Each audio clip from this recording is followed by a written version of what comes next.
Before we start, please make sure to like, subscribe, and share this video with your friends and family. Also, can you please tell me from where and what time you're watching? Thanks. It wasn't the flickering lanterns or the whispers in the dark that first unsettled me. It was the doll, glassy-eyed, cracked, and left inexplicably in the middle of the kitchen floor. I hadn't seen it before, but something about it felt alive, as if it had been waiting for me all along. Rewind a week earlier. I had arrived in Lancaster, Pennsylvania, eager, or rather, resigned, to take up a caretaker position at a remote Amish farmhouse. My cousin had insisted it would be good for my writing, though I suspected he just wanted me out of the city. The landscape was breathtaking, almost unreal. Rolling hills, endless green fields, and a red brick barn that seemed to be pulled straight from a postcard.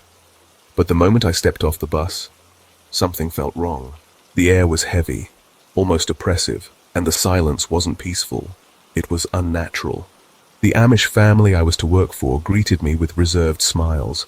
They were polite but distant, their old-fashioned clothes and solemn expressions only adding to the odd atmosphere. The farmhouse itself was beautiful, yet haunting, with its creaking floors and walls that seemed to breathe. The family, a kindly elderly couple, their adult children, and a handful of giggling grandchildren, seemed warm enough. Yet, beneath their smiles, I detected something guarded, as if they were hiding a dark secret. My first few days passed uneventfully, save for the odd creak of the house settling, or the occasional shadow flickering in the corner of my eye. The Amish way of life intrigued me. No electricity, no modern conveniences, just faith and hard work. Their traditions were steeped in superstition, with whispered tales of hauntings, curses, and vengeful spirits passed down through generations. I dismissed it as folklore, until the whispers began. At night, as the farmhouse settled into silence, I would hear them, faint murmurs carried on the still air, rising and falling like the cadence of an unseen conversation.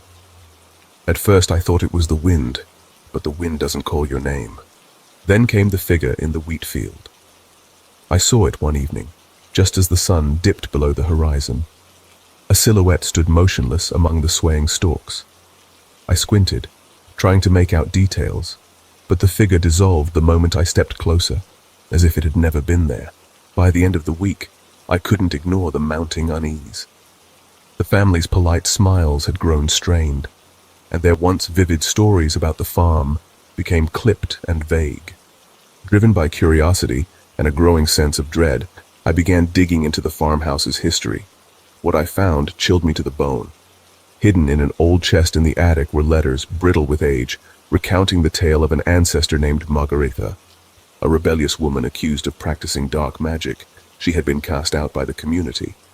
Before her execution, she cursed her bloodline, vowing to torment them for eternity. The family had endured decades of unexplained tragedies. Livestock slaughtered without reason, children falling ill, and strange symbols appearing on the walls. And now, I was part of this cursed narrative. When I confronted the family, their reaction was a mix of fear and resignation. They had lived with the curse for so long that they had accepted it as their fate. But I wasn't willing to give in. Together, we sought the help of the community elders, who reluctantly agreed to perform a cleansing ritual. The night of the exorcism was suffocatingly still. We gathered in the farmhouse, lanterns casting trembling shadows on the walls. The elders chanted in Pennsylvania Dutch, their voices growing louder as the air turned icy. Then it began. The floorboards groaned as if under the weight of unseen footsteps. The windows rattled and the house seemed to breathe with a malevolent life of its own. Suddenly she appeared, a flickering, translucent figure, her face twisted with rage. The room erupted into chaos. The elders' chants faltered, and the spirit's shrieks filled the air, an inhuman sound that clawed at my very soul. But we didn't stop. With every ounce of strength and faith, we pressed on, the chants growing louder, more determined. And then, just as suddenly as it had begun, it was over. The air lightened, the oppressive weight lifted, and the spirit was gone. Or so we thought. As I packed my things the next morning, relieved to leave the haunted farmhouse behind, I noticed it. A porcelain doll lying in the center of the kitchen floor, its face cracked, but its eyes unnervingly clear. I hadn't seen it before, yet something about it felt familiar. Its glassy eyes bore an uncanny resemblance to the sketches of Margareta I had found in the attic. My stomach turned as a cold realization washed over me. Was this a warning, a reminder, or something far worse? As I boarded the bus back to the city, I couldn't shake the feeling that the farmhouse, and whatever haunted it, wasn't done with me. The fields blurred into the distance, but the doll's lifeless eyes stayed with me, a chilling promise that some curses never truly die. I never should have gone into that farmhouse. It wasn't the isolation that unnerved me, nor the eerie quiet that blanketed the rolling fields of rural Pennsylvania. No, it was the watchful eyes of the Amish community, their polite yet distant demeanor, their cryptic warnings about boundaries I mustn't cross. My name is Ethan, a city boy who thought he could outrun the chaos of urban life. 6 months ago, I packed up everything and moved to an isolated Amish farmhouse, craving peace. The charm of the simple life quickly pulled me in. The smell of fresh hay, the rhythmic hum of horse-drawn plows, and the quiet. Oh, the quiet. But silence can be deceptive. At first, I embraced the tranquility, but soon cracks began to form. The farmhouse held secrets, one of which was a locked room on the second floor. "Never open it," the previous owner had said with a grim face, handing me the keys to everything except that door. I laughed it off at the time, but his warning lingered.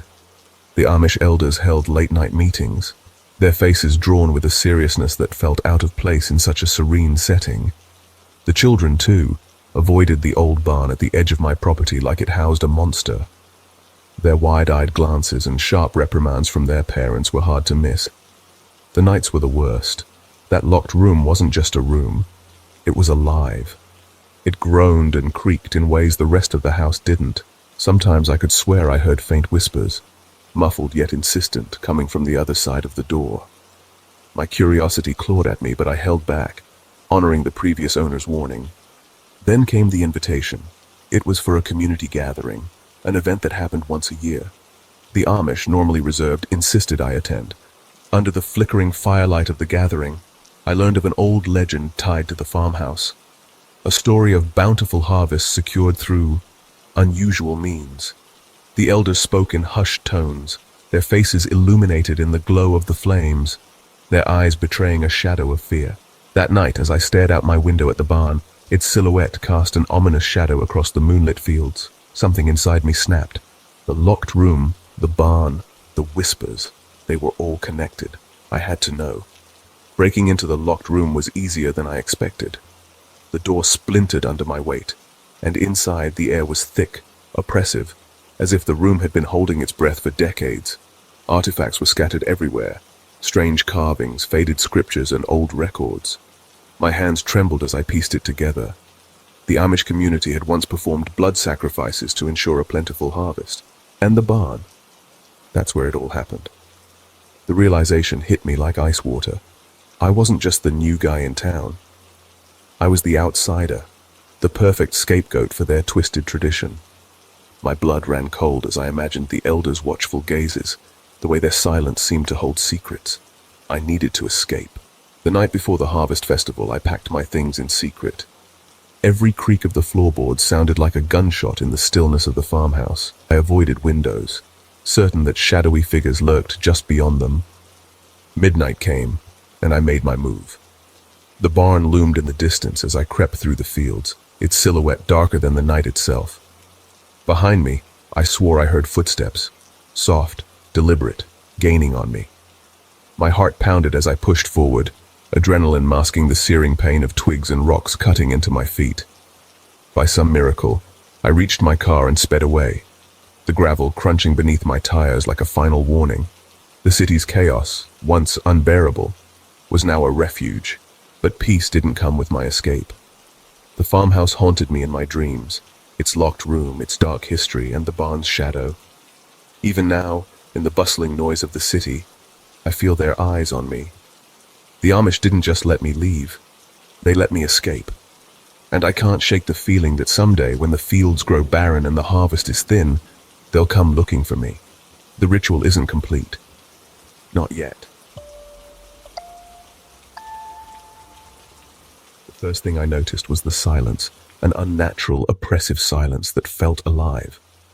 The air hung heavy, thick with an eerie stillness, as if the land itself was holding its breath. The Amish farmhouse stood before me, a crumbling relic painted in faded white and cherrywood, its windows dark and hollow, like the empty eyes of a corpse. The moon hung low, casting long shadows across the forgotten woods that surrounded the property. Those shadows seemed to move, to slither, whispering secrets older than time.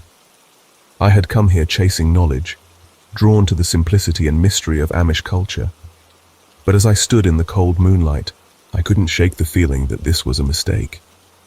Something about the farmhouse felt wrong, unnervingly wrong. The family greeted me warmly, their smiles kind but their eyes guarded. They welcomed me into their home, a sanctuary of hand-carved furniture and dimly lit oil lamps. But there were rules, strict, unyielding rules. Certain areas of the farm were off limits, they said, their voices tight with quiet fear. Whispers of the forbidden rooms lingered in the air, spoken only in hushed tones over dinner. Their warnings seemed etched into the very walls, yet they wouldn't tell me why. It didn't take long to understand why they were so cautious. At night, the house came alive. Shadows moved where no light should cast them. Whispers floated through the air, faint but insistent, calling my name in voices that were neither male nor female. My belongings shifted when I wasn't looking, and once I felt it, an icy invisible touch brushing against my arm. The family spoke of a curse, an ancient story passed down through their bloodline. Long ago, their ancestor, a woman accused of witchcraft, had been shunned by the community. She vanished into the woods one stormy night, leaving behind nothing but fear and unanswered questions. The farm, they said, had never been the same. The whispers began after her disappearance, along with the strange scratches on the walls and the unrelenting chill in the air. But it was the attic that truly broke my resolve. The attic was one of the forbidden places, and I'd been warned not to go there. Yet curiosity drove me. One night, I crept up the creaking staircase, the air growing colder with every step. The door was locked, but it gave way with a little force, and what I found inside froze my blood. The walls were carved with symbols, ancient malevolent sigils that seemed to pulse with a life of their own.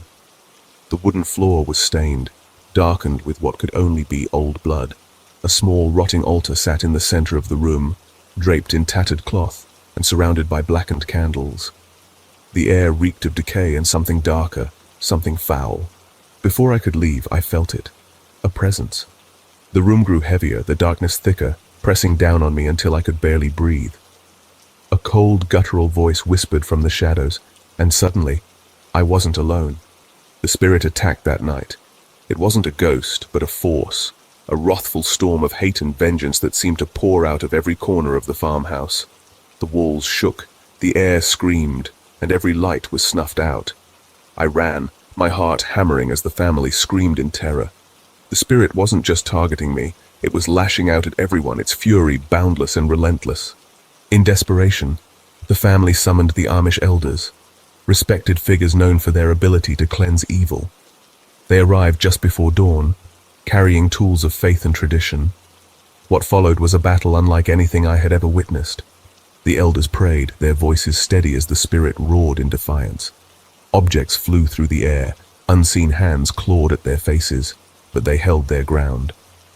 Slowly, agonizingly, the spirit weakened, its screams fading into the night. By sunrise, the farmhouse was quiet again. The family wept in relief, but their eyes told a different story. One of lingering fear. They asked me to leave, their kindness wrapped in urgency. I didn't argue. As I drove away, I glanced back in the rearview mirror. The farmhouse stood silent in the golden light of dawn, its windows dark and empty. But just as I was about to turn my eyes back to the road, I saw it, a shadow in the upstairs window. It didn't move. It just stood there, watching me leave. Even now, I can't shake the feeling that I didn't escape. Not entirely. The whispers still come at night, soft and insistent, calling my name. And in the quiet moments when the world around me is still, I feel it. The icy brush of an unseen hand, reminding me that the curse of the farmhouse is far from over. The farmhouse stood in eerie isolation, nestled deep within an ocean of amber wheat fields. At first glance, It seemed like the perfect escape, a serene retreat far removed from the chaos of city life. But something about it felt wrong. The way it sat under the fading light of the setting sun, its shadow stretching unnaturally long across the earth, sent a shiver crawling down my spine. I had come seeking refuge from the modern world, a week without phones, internet, or the relentless buzz of urban life. I craved simplicity, a break from the constant hum of technology, and the Amish life seemed the perfect antidote. Yet as my car bumped along the poorly marked roads leading to the farmhouse, an inexplicable sense of unease began to settle over me. The Amish greeted me warmly, their smiles genuine but tinged with an unspoken wariness. Elder Jedediah, the head of the family, carried a quiet authority that made me uneasy. The farmhouse itself, though quaint and charming, seemed too quiet. At night, the silence pressed in like a living thing, broken only by the distant, ghostly toll of a bell. It was faint at first, almost imperceptible. A low, mournful chime carried on the wind. I dismissed it as a trick of my imagination, a city dweller's mind struggling to adjust to the stillness. But the sound grew louder each night, cutting through the darkness with an otherworldly resonance. And weren't the bells supposed to be silent? One evening over dinner, Elder Jedediah spoke in hushed tones of the village's silent bell. Long ago, he explained, the bell had been silenced, a necessary act to quell the misfortunes it brought. He described it as a harbinger of eerie happenings and spectral visitors. His words were met with solemn nods from the others, their faces etched with fear. That night, the bell's tolling returned, louder and more insistent, as if challenging the silence imposed upon it. By the third night, the once idyllic farmhouse became a nightmare. Shadows flitted at the edges of my vision, vanishing before I could turn my head. Objects moved on their own, shifting just enough to leave me doubting my sanity. Livestock disappeared from the barn, leaving behind nothing but scattered straw and the faint scent of something metallic. Driven by a mix of curiosity and desperation, I began searching for answers. Beneath the barn, hidden under loose floorboards, I found it, the silent bell. It was massive, its bronze surface tarnished and cracked, yet it seemed to hum with a life of its own. The air around it felt thick, heavy with an invisible pressure that made it hard to breathe. As if my discovery awakened something, the haunting escalated. The bell's toll now echoed constantly in my ears, a relentless, deafening melody of despair. Shadows took on human shapes, lingering longer than before, and the whispers, they called my name. Elder Jedediah insisted there was only one way to silence the bell permanently, a ritual. Armed with chalk, strange symbols, and a list of steps that sounded like they were torn from an ancient text, I descended into the chamber once more. The air was colder now, thick with malevolence. Each step of the ritual seemed to provoke the bell's wrath, its tolls growing louder and more furious. Figures loomed closer, their features indistinct, but their intentions clear. The final step required me to strike the bell one last time, an act that sent shockwaves through the chamber. The sound was deafening, a crescendo of chaos that ended as abruptly as it began. The silence that followed was profound, almost suffocating in its intensity. When I emerged from the barn, the shadows were gone, and the air felt lighter. The Amish community thanked me with a mix of relief and gratitude, though their eyes betrayed lingering fear. They urged me to leave before nightfall, their happy waves a stark contrast to the dread that still clung to the farmhouse. As I drove away, I couldn't shake the feeling that the ordeal wasn't truly over.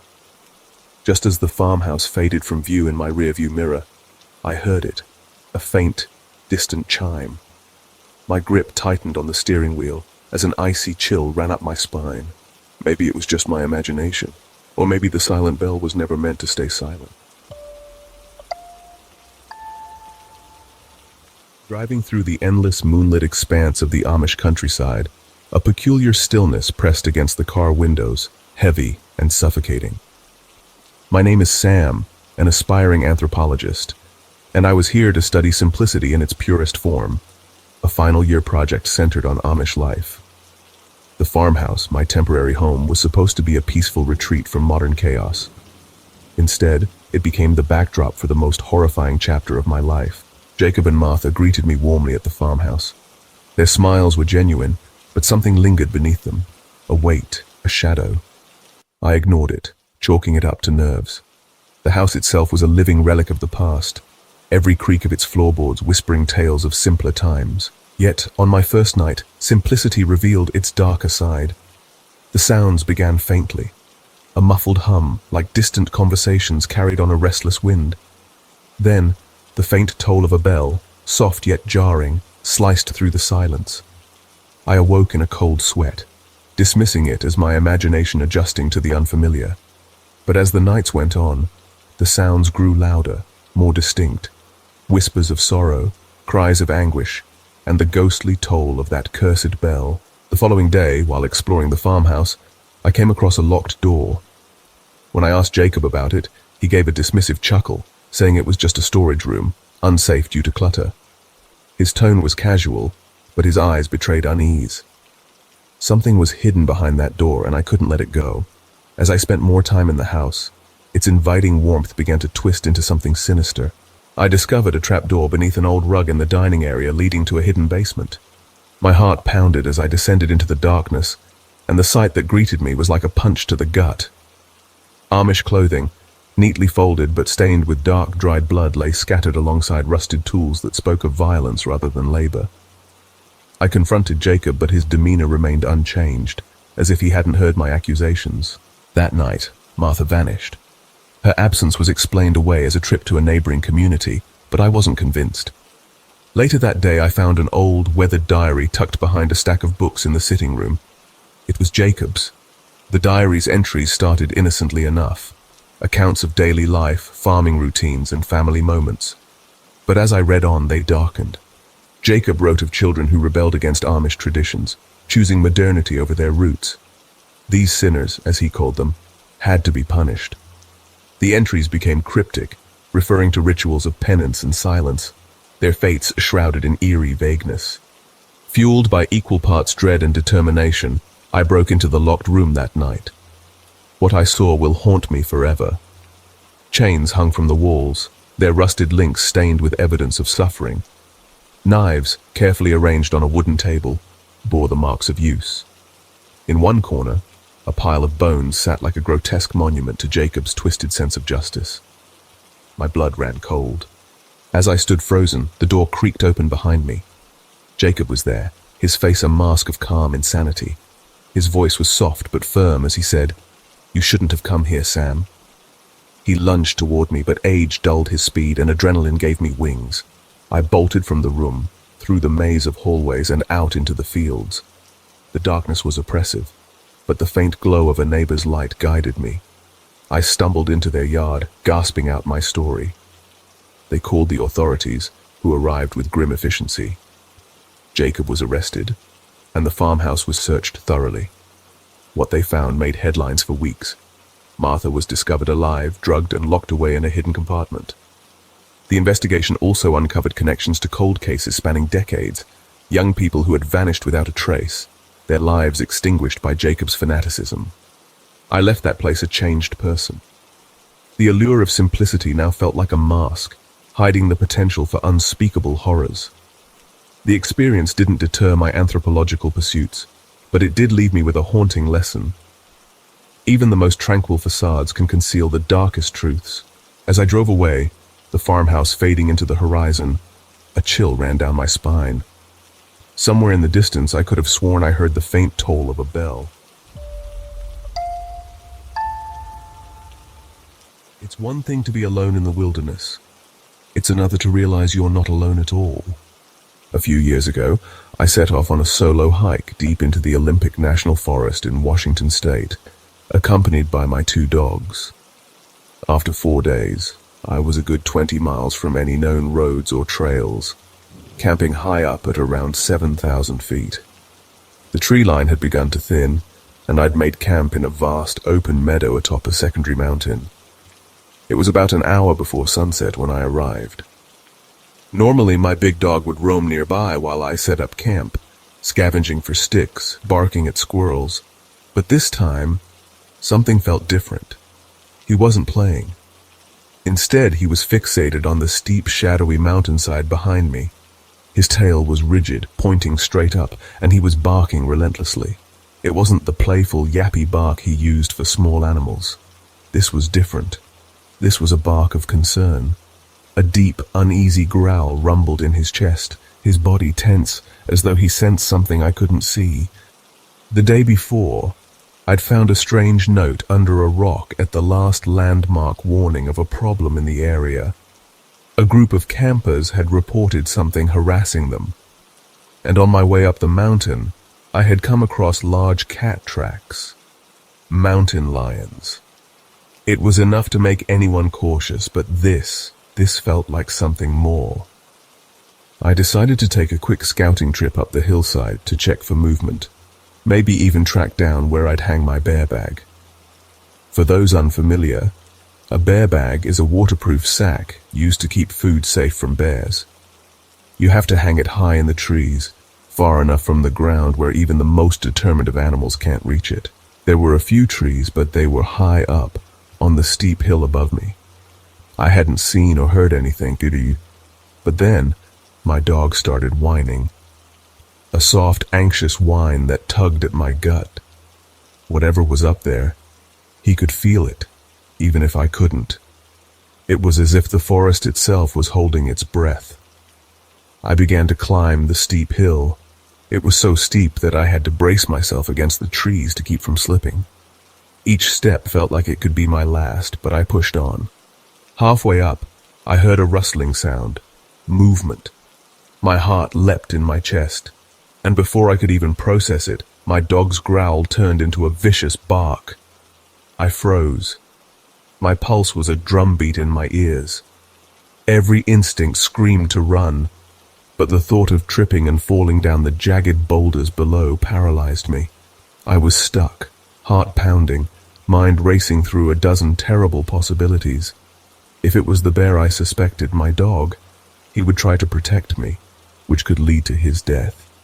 And if I had to scramble back down this cliff, I'd fall, probably break something, maybe even die. Just as I began to panic, I heard my other dog, my small dog, barking furiously from the campsite below. I had zipped her safely into the tent, but now something was wrong.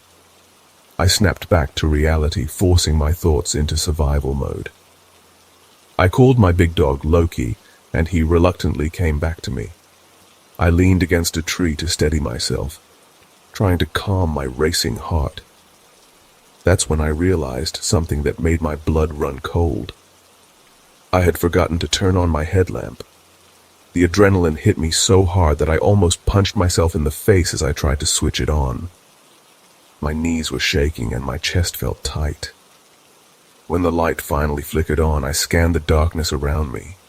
My heart was in my throat. There was no sign of movement, but I'd heard something. Something was up there. I had to know what. I carefully began to make my way back down the hill, each step a careful balance, and then out of nowhere, Loki lunged forward, barking furiously.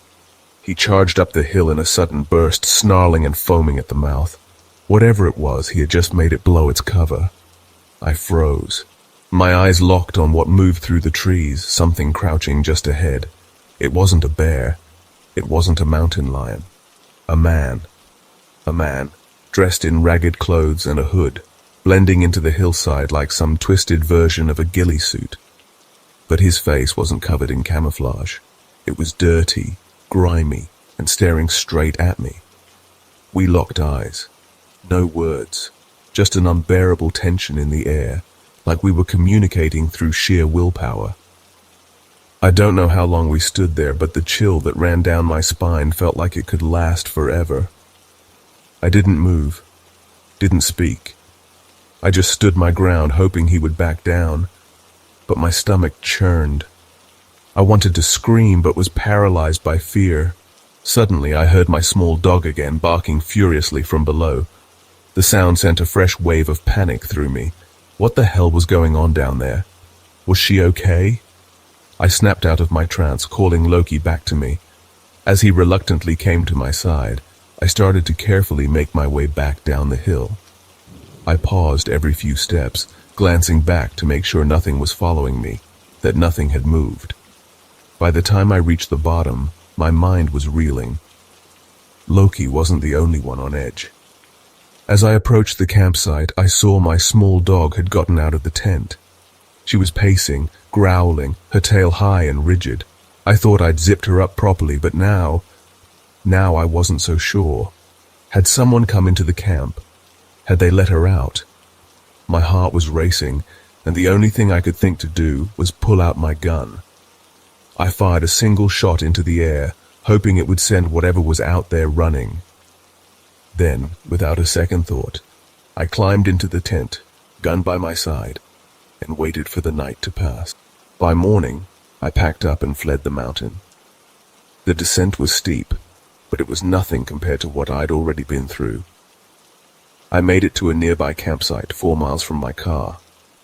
It was dark by the time I arrived, but there were other people around a campfire, and for the first time in days, I felt somewhat safe. They told me they were headed to the spot where I'd camped the night before. I told them everything, every chilling detail. But when I got home and started reading through reviews about my hike, the hairs on the back of my neck stood up. I wasn't the first to have had a strange encounter on that mountain.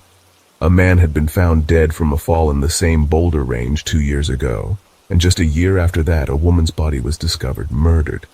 Somehow I knew my encounter wasn't the last of its kind, and the next time someone went up there, they might not come back at all.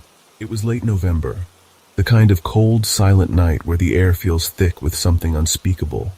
My husband and I were parked along a deserted stretch of beach on the Strait of Wooka, far away from the comfort of our usual surfing spots in Near Bay and Westport.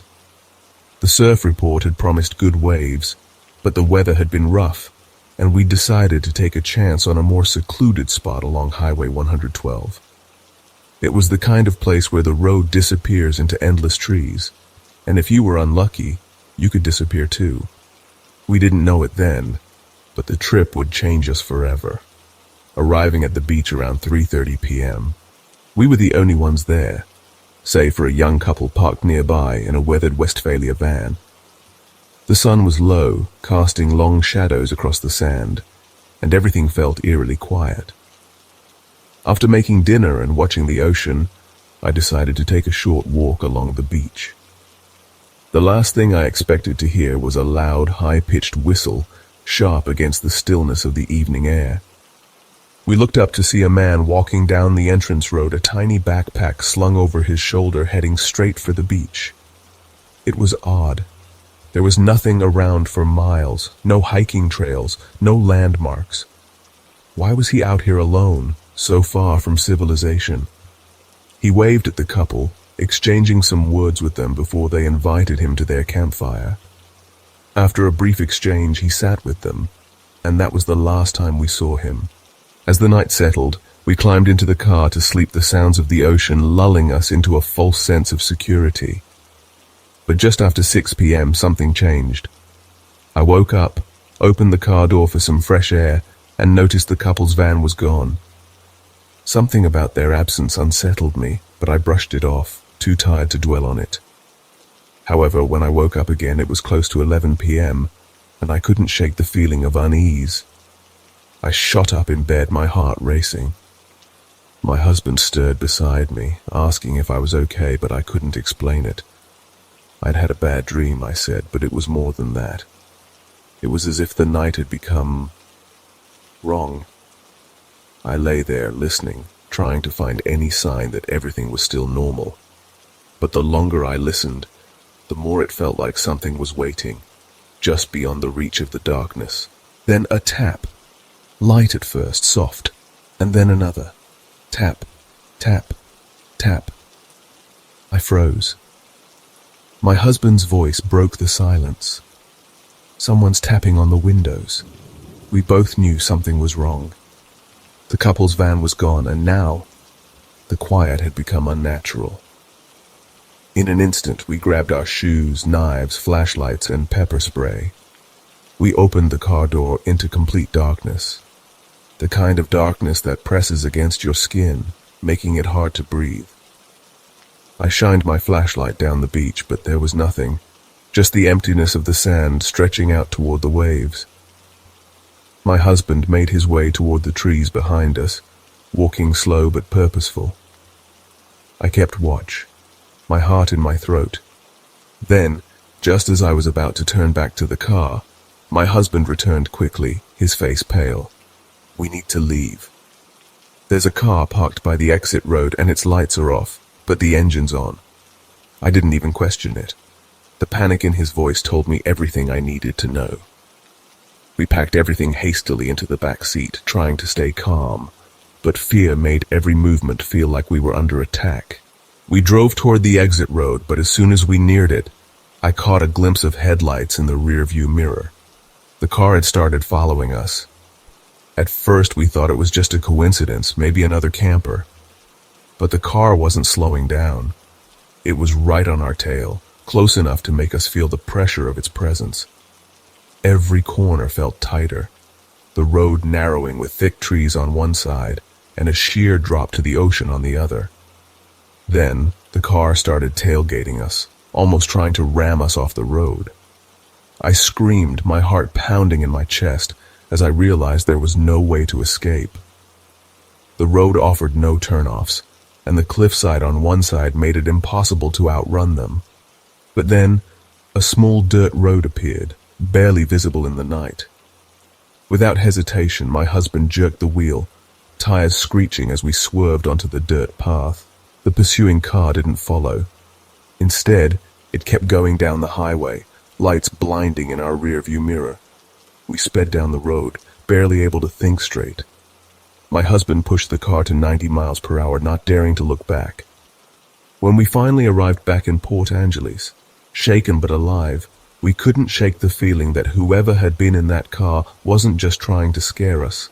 They were hunting us. The worst part came later, when we started reading online reviews of our surf spot.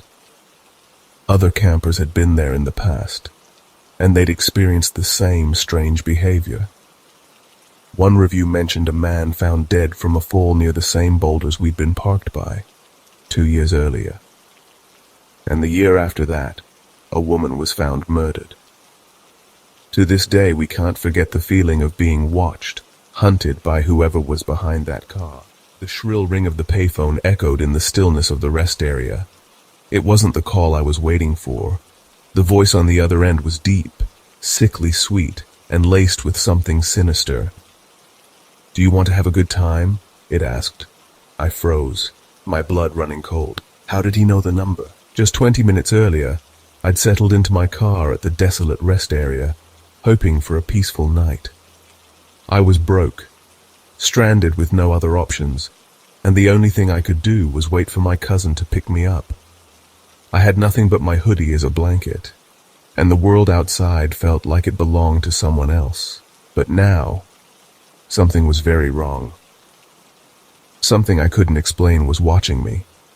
I could feel it. It was 2005. I was 18, having just dropped out of high school after giving up on everything. Health problems, a lack of direction, and an addiction to booze had led me to make reckless decisions. One of those decisions brought me to Washington State, where I lived with my cousin and his girlfriend in a small town north of Seattle. Most days I wandered the streets of Seattle, going to concerts, hanging out with friends, living in a haze of confusion and aimlessness. But today I was stranded. With little money in my pocket, I knew I needed to get back to my cousin's. My gas tank was running on empty, but I figured I'd make it, that is, until my car sputtered to a stop about 20 miles from my exit. A rest stop loomed ahead, and I pulled in, hoping to make a collect call to my cousin. No answer. His girlfriend didn't pick up either. There I was, alone, broke, and on the edge of desperation. That's when the van pulled in. A faded Chevy Astro, the kind you only see parked in the far corner of a rest area after midnight. And out of it stepped a man, no, a thing, that made the hairs on the back of my neck stand up. He was in his 50s, pudgy, with a balding head and thick dark glasses. He looked just like a creepy old man who belonged in a documentary about serial killers. He slowly wandered the parking lot, peering into the windows of the cars around me. The lot was nearly empty, Only 3 other cars besides mine, and they were all parked in silence. And then he stopped. Right in front of my car, he just stared. Not for a few seconds, but for what seemed like an eternity. Every ounce of my body screamed at me to drive away, to leave. But I was stuck, trapped in my own helplessness. The man didn't move. He didn't blink. He just stared. After what felt like hours, he finally walked back to his van, parking it behind me on the far side of the lot. Behind him, darkness swallowed the trees. That was when I first began to truly feel it, the dread. It wasn't just him being there, it was the feeling that I was being hunted, that I was being watched. I sat up in my car, heart pounding in my chest, but I couldn't stop staring at him. Every now and then, he'd get out of the van and disappear into the woods, but I could still see the faint glow of his cigarette as it lit up the dark night. I needed to pee, but there was no way in hell I was going to walk into that bathroom with him lurking nearby. I called the state patrol, explaining the situation. They told me they'd send someone out. I hung up, pacing around the payphone, my eyes glued to the van. And then, ring, ring. I picked up the phone, thinking it was the officer calling back. "Do you want to have a good time?" The same voice, from the woods. Frozen with terror, I didn't answer. I didn't even breathe. The silence was suffocating, but I couldn't move. The line went dead. It rang again. This time I answered, but I didn't say a word. "Come on, I don't want to hurt you," the voice continued. "I can even give you some money." I knew then. This was no coincidence. This wasn't just a creepy guy in a van. This was something worse. My heart raced as I stood, frozen, staring into the woods. The voice on the other end wasn't going to stop. But I wasn't going to just wait for him to do whatever he planned. That's when I remembered the axe handle in my car. I wasn't defenseless. I grabbed the axe and walked toward the woods, a surge of adrenaline hitting me as the man emerged from the darkness. He started walking toward me slowly, but I was ready. I pointed the axe handle at him and yelled, "You better get back in your van and leave, now." For a long moment, he didn't move. His eyes locked onto mine, assessing me. I was shaking, terrified, but I wasn't backing down. And then slowly, he turned and got back into his van. He drove away, never taking his eyes off of me. When the state trooper finally arrived, I told him everything. He said he'd take me to a Denny's up the road to wait for my cousin, but first we checked the other side of the highway. And there it was, the van, parked at another rest area, just as if he had never left. The trooper approached the man, speaking to him for a while, his voice raised. I could see him gesturing toward the guy, shaking his finger at him. When the trooper returned, he explained that there was nothing they could charge the man with. No proof, no evidence. It seemed bizarre. The guy had threatened me over the phone. He had asked for sex at a rest stop, but there was no concrete proof it was him who had called. The officer said he'd been warned. If he was caught again, he'd be arrested for trespassing and driving without a license. But that wasn't the end. The next day, after my cousin picked me up and we returned to the rest area to get gas, we found a note wedged under my windshield wiper. It was a poem, twisted, bizarre, and full of threats. "You should have shut your mouth, you stupid little..." I couldn't read the rest. It was a rambling mess, and the more I read, the more I realized just how close I had come to something far worse. He had cut all the brake lines on the car, the same one I'd been stranded in. We called the troopers again, and they came to take the note. It turned out the man had a criminal record. They knew who he was, but there was nothing they could do. I was done with Washington after that. A few months later, my cousin and I were driving past a rest stop, and we remembered that van. We checked every single one we passed, hoping to see the man again. We didn't, but in some strange way, I was relieved. I didn't want to know what would have happened if we'd found him again. Looking back, I know I narrowly escaped something much darker. I don't think I'll ever forget that night.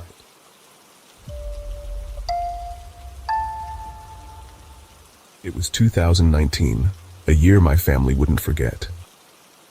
That Thanksgiving, we decided to invite Justin, our new neighbor, to dinner. Justin seemed like a kind man, quiet, polite, and always ready with a wave. He lived alone in the small house across the street, and my mom thought it would be nice to include him since he didn't appear to have any family nearby. Thanksgiving Day was warm and cozy. The rich aroma of turkey and spices filled our house, mingling with laughter and the soft hum of conversation. Right on time, Justin arrived, holding a small pie he had baked himself. He thanked my mom graciously, stepping inside with a shy smile. At first, he didn't say much, just listened as we shared stories and laughed. He seemed harmless, just a lonely man enjoying the company. But as the evening unfolded, the air grew thick with unease. Justin began mentioning things about us, things we hadn't told him. He commented on my dad's exact work schedule, joked about my brother's habit of leaving his bike in the yard, and even noted the scratch on my mum's car, down to its precise location. It wasn't casual observation, it was far too specific. We laughed awkwardly, brushing it off, though an unsettling tension hung in the room. My mum, ever the gracious host, didn't press him, not wanting to embarrass him. The evening ended without incident. Justin thanked us again for the meal and disappeared into the dark night. But the strangeness didn't stop there. A few days later, as my mum folded laundry in the living room, she glanced out the window and froze. Justin was standing by his window, staring directly at our house. In his hands was a camera, pointed straight at us. Her heart skipped a beat. She quickly closed the curtains and called my dad, who was still at work. He tried to reassure her, chalking it up to loneliness, but my mum wasn't convinced. The following week, things escalated. Justin became a constant presence. He lingered on his porch, by the mailbox, always looking toward our house. His once friendly wave now felt ominous, a quiet threat wrapped in a smile. My mom started double-checking the locks every night, and the cheerful warmth of our home was replaced by a creeping dread. Then one stormy night, everything came to a head. My dad was working late and my brother was asleep upstairs. I was staying at a friend's house, leaving my mom alone with our dog Bendy, a small but fiercely loyal beagle. Rain lashed against the windows as thunder growled in the distance. Bendy suddenly sprang up, barking furiously at the front door.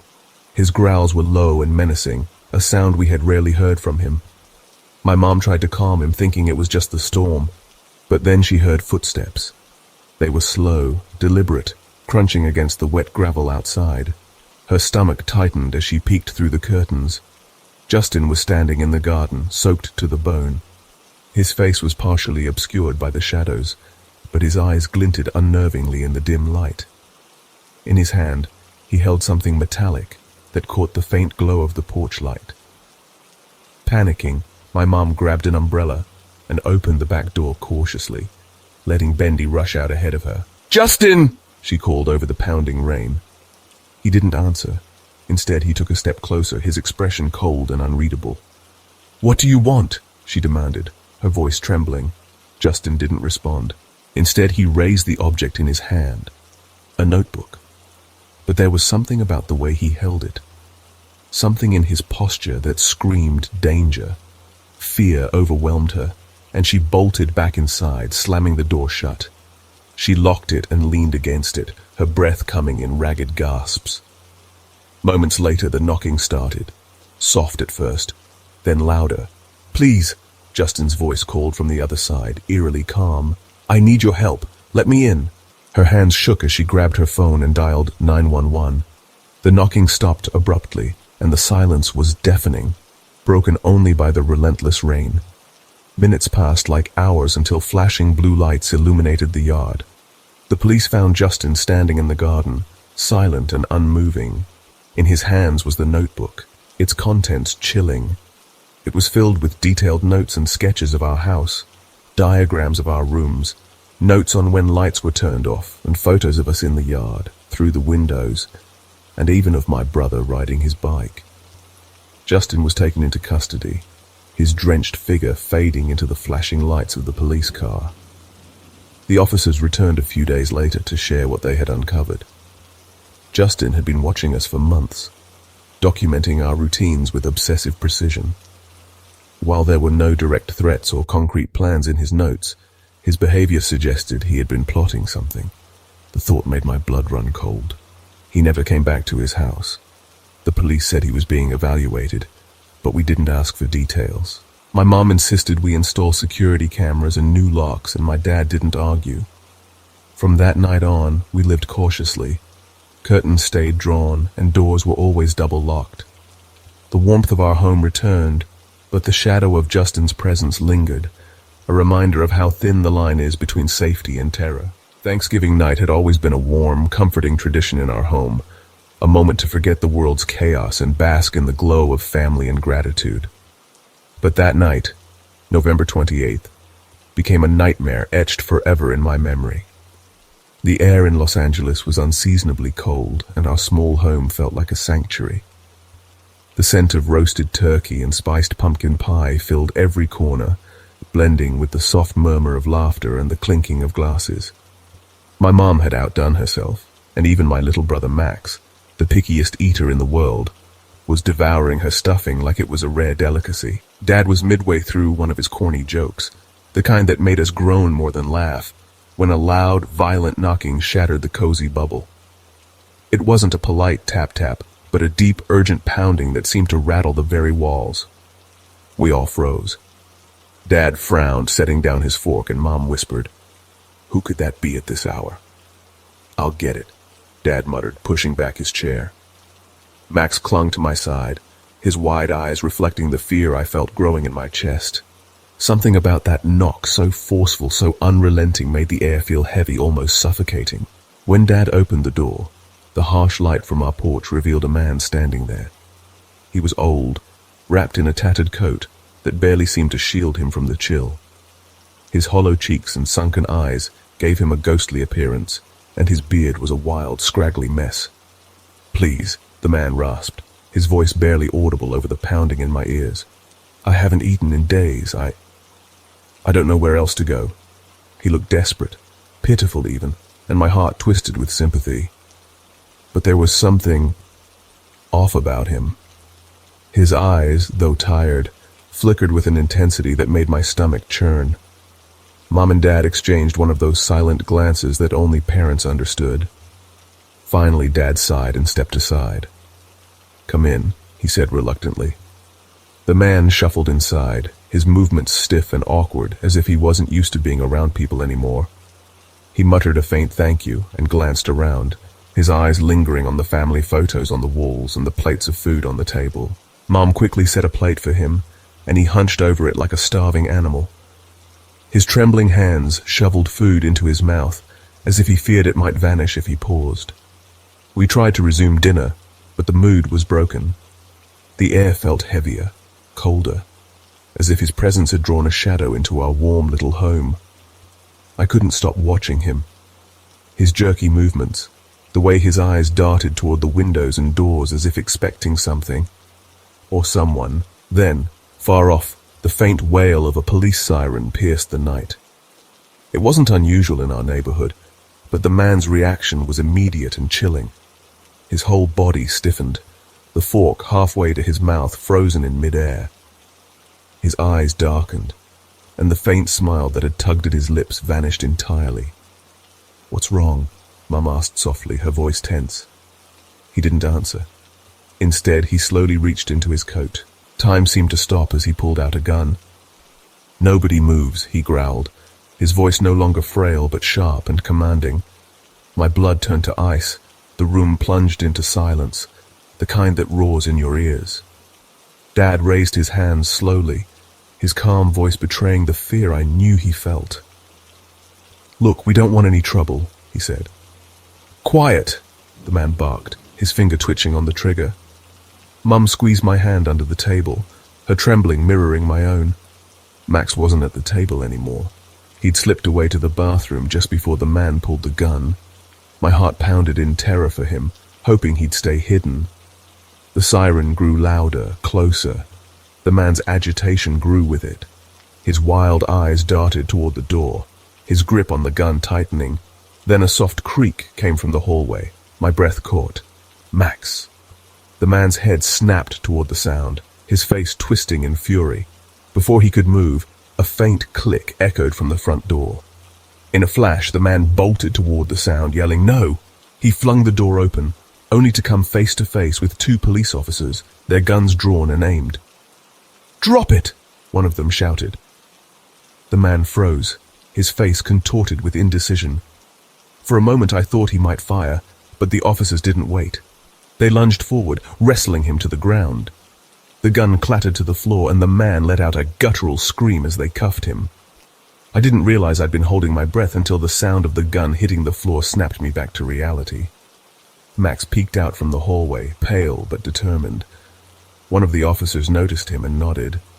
"Good job, kid." As the man was hauled away, we learned the chilling truth. "This guy's been targeting families on Thanksgiving," one officer said grimly. "He's already robbed a few homes tonight, holding them at gunpoint. You're lucky he didn't hurt anyone." I wrapped my arm around Max, who was clinging to Mum. "You're a hero," I whispered. And for once, he didn't argue. That night, we didn't return to the table. The untouched leftovers sat cold and forgotten as we huddled in the living room, the warmth of our home replaced by an unshakable chill. We were safe. But the shadow that man brought with him, it lingered long after he was gone. Thanksgiving has always been my favorite time of year. It was when our family came together in our old farmhouse, a place that seemed frozen in time. Nestled among acres of fields and bordered by dense woods, the house was a relic of the past, passed down through generations. My grandparents once called it home, and after their passing, it became my father's. Each year we'd gather there, the laughter of loved ones filling the air. But last Thanksgiving, something happened. Something I still can't explain. The day began as it always did. My parents, my younger brother Jason, my uncle Frank and I arrived around noon. The farmhouse stood as it always had, a sturdy but aging structure, its wooden floors creaking underfoot and the faint smell of old wood permeating the air. It was comforting and nostalgic, but that day, the house felt different. The early hours passed uneventfully. My mom and Uncle Frank worked together in the kitchen, while Jason and I ran around outside. The cold November air bit at our skin as we played catch in the field behind the house. I remember looking up at the farmhouse, its windows glowing with the soft light of the setting sun. For a brief moment, I thought I saw something move in one of the upstairs windows.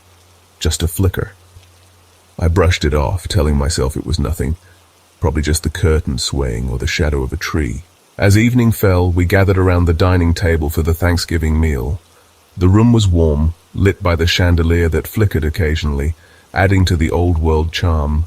We ate, laughed, and shared stories of holidays gone by, but as the night wore on, something felt off. The air in the house had grown heavier. It wasn't cold exactly, but there was a chill creeping up from the floorboards, like something unseen was watching us.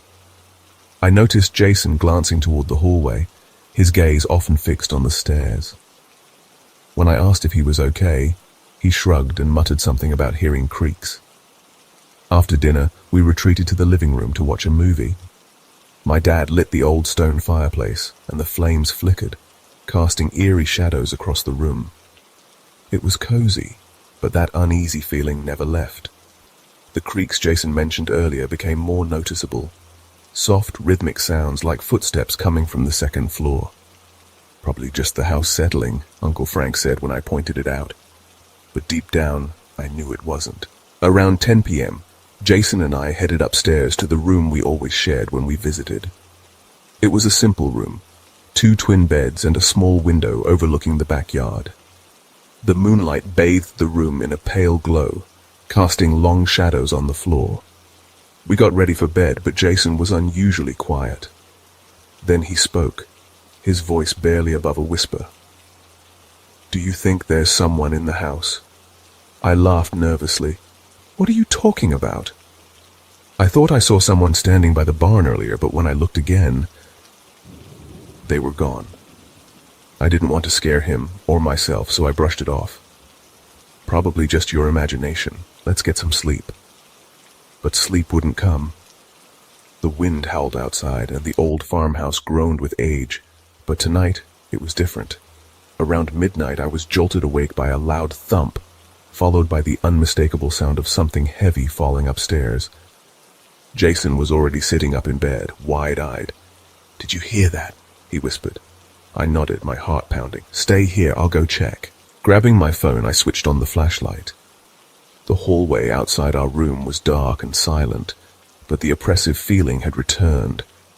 I crept toward the stairs leading to the attic where the sound had come from. The attic door was ajar, swaying gently as though it had just been opened. I called out, my voice trembling. "Hello?" No answer, just the wind whistling outside and the faint creak of the attic door. I climbed the narrow staircase slowly, each step groaning under my weight.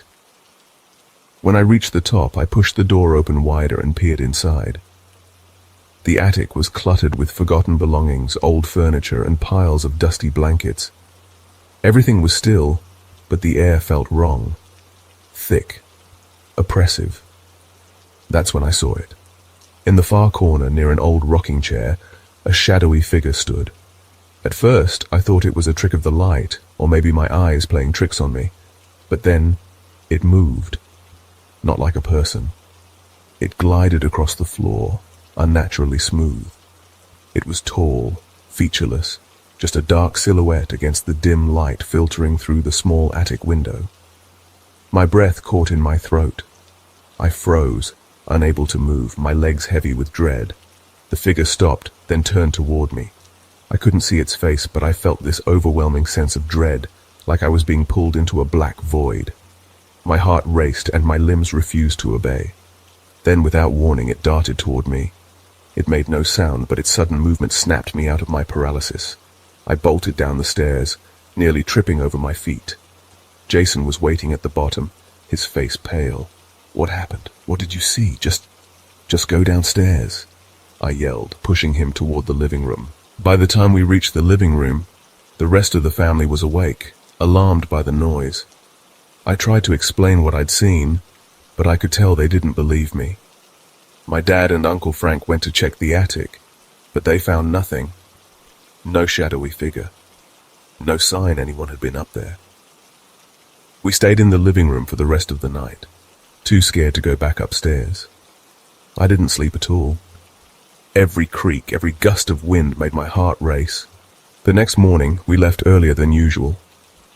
As we drove away, I glanced back at the farmhouse. For a moment, I thought I saw something or someone standing in the upstairs window, watching us leave. I haven't been back since that night, and I don't think I ever will. Whatever I saw in that attic, it wasn't human. The thought of it still gives me chills. Thanksgiving will never feel the same again. The wedding should have been the happiest day of my life. Instead, it became the most terrifying. But let me take you back to the moment when everything shifted from joy to horror, like the air turning cold in an instant. I was sitting at the head table beside my new husband, my hand intertwined with his, both of us basking in the warmth of the day. The hall was filled with the sounds of laughter, the clinking of glasses, the occasional burst of applause after the toasts. It all felt perfect, like something out of a dream. The air was sweet, everything so meticulously arranged, each flower, every piece of the ceremony planned to perfection. The night was ours and we were untouchable. Nothing could ruin this day. The speeches were over, and now it was time for the groomsmen to have their turn. They stood up one by one, delivering their jokes and teasing my husband with funny stories from his past. Everyone laughed, and for a moment, I felt like I was in a bubble, surrounded by the people I loved most, safe and happy. But just as the applause died down, something unexpected happened. The door opened. At first, no one noticed the man who walked in, dressed in a crisp, dark uniform, his expression polite but distant. He didn't speak immediately, but instead he held up a plain, unremarkable box wrapped in neat brown paper. The kind of package you'd expect from a delivery service. I couldn't explain it, but something about it didn't feel right. I didn't understand why, but I noticed it immediately. It wasn't part of the plan. A server rushed over, taking the box from his hands. The room had fallen silent, curiosity hanging thick in the air. Whispers began to ripple through the crowd. Who sent this? The question floated around unanswered. The note attached was simple, written in looping handwriting, but what it said made my heart stutter in my chest. With all my heart for the happiest couple. I looked at my husband, my brow furrowing, but he just shrugged. Neither of us recognized the handwriting. At first I thought it was a prank. Maybe one of the groomsmen had something planned. Just a little joke, a surprise gift. But why the secrecy? Open it! Someone yelled from the crowd. The voices a mix of amusement and anticipation. My husband and I exchanged a quick glance. Neither of us knew what to expect, but we agreed to open it anyway.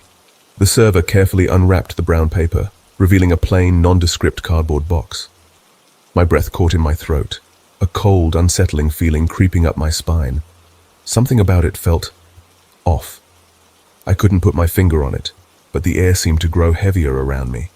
The box was unremarkable in every way, yet my heart began to race, and I couldn't shake the feeling that something terrible was about to happen. As the server popped the lid open, it felt like time itself slowed down. My eyes focused on the inside, but it took a few seconds for my brain to register what was happening. And then, everything fell apart. A scream split the air, the kind of scream that rips through you and freezes you to the core. Someone dropped their glass. Inside the box was my dog. No, not just my dog, what was left of him. Max, my golden retriever puppy, the one my husband had given me for our anniversary 2 years ago. The tiny, joyful creature I had loved so much. His fur was matted with blood, his body twisted in ways I can't even begin to describe. The room erupted in chaos, but I couldn't move. My mind refused to process what I was seeing. I felt numb, detached, as though I were watching it all unfold from a distance. The laughter, the joy, everything blurred into background noise. People screamed. Some were crying. Others scrambled to shield their children from the horror. And still I couldn't move. I couldn't tear my eyes away from that box, from Max. Why? Why him?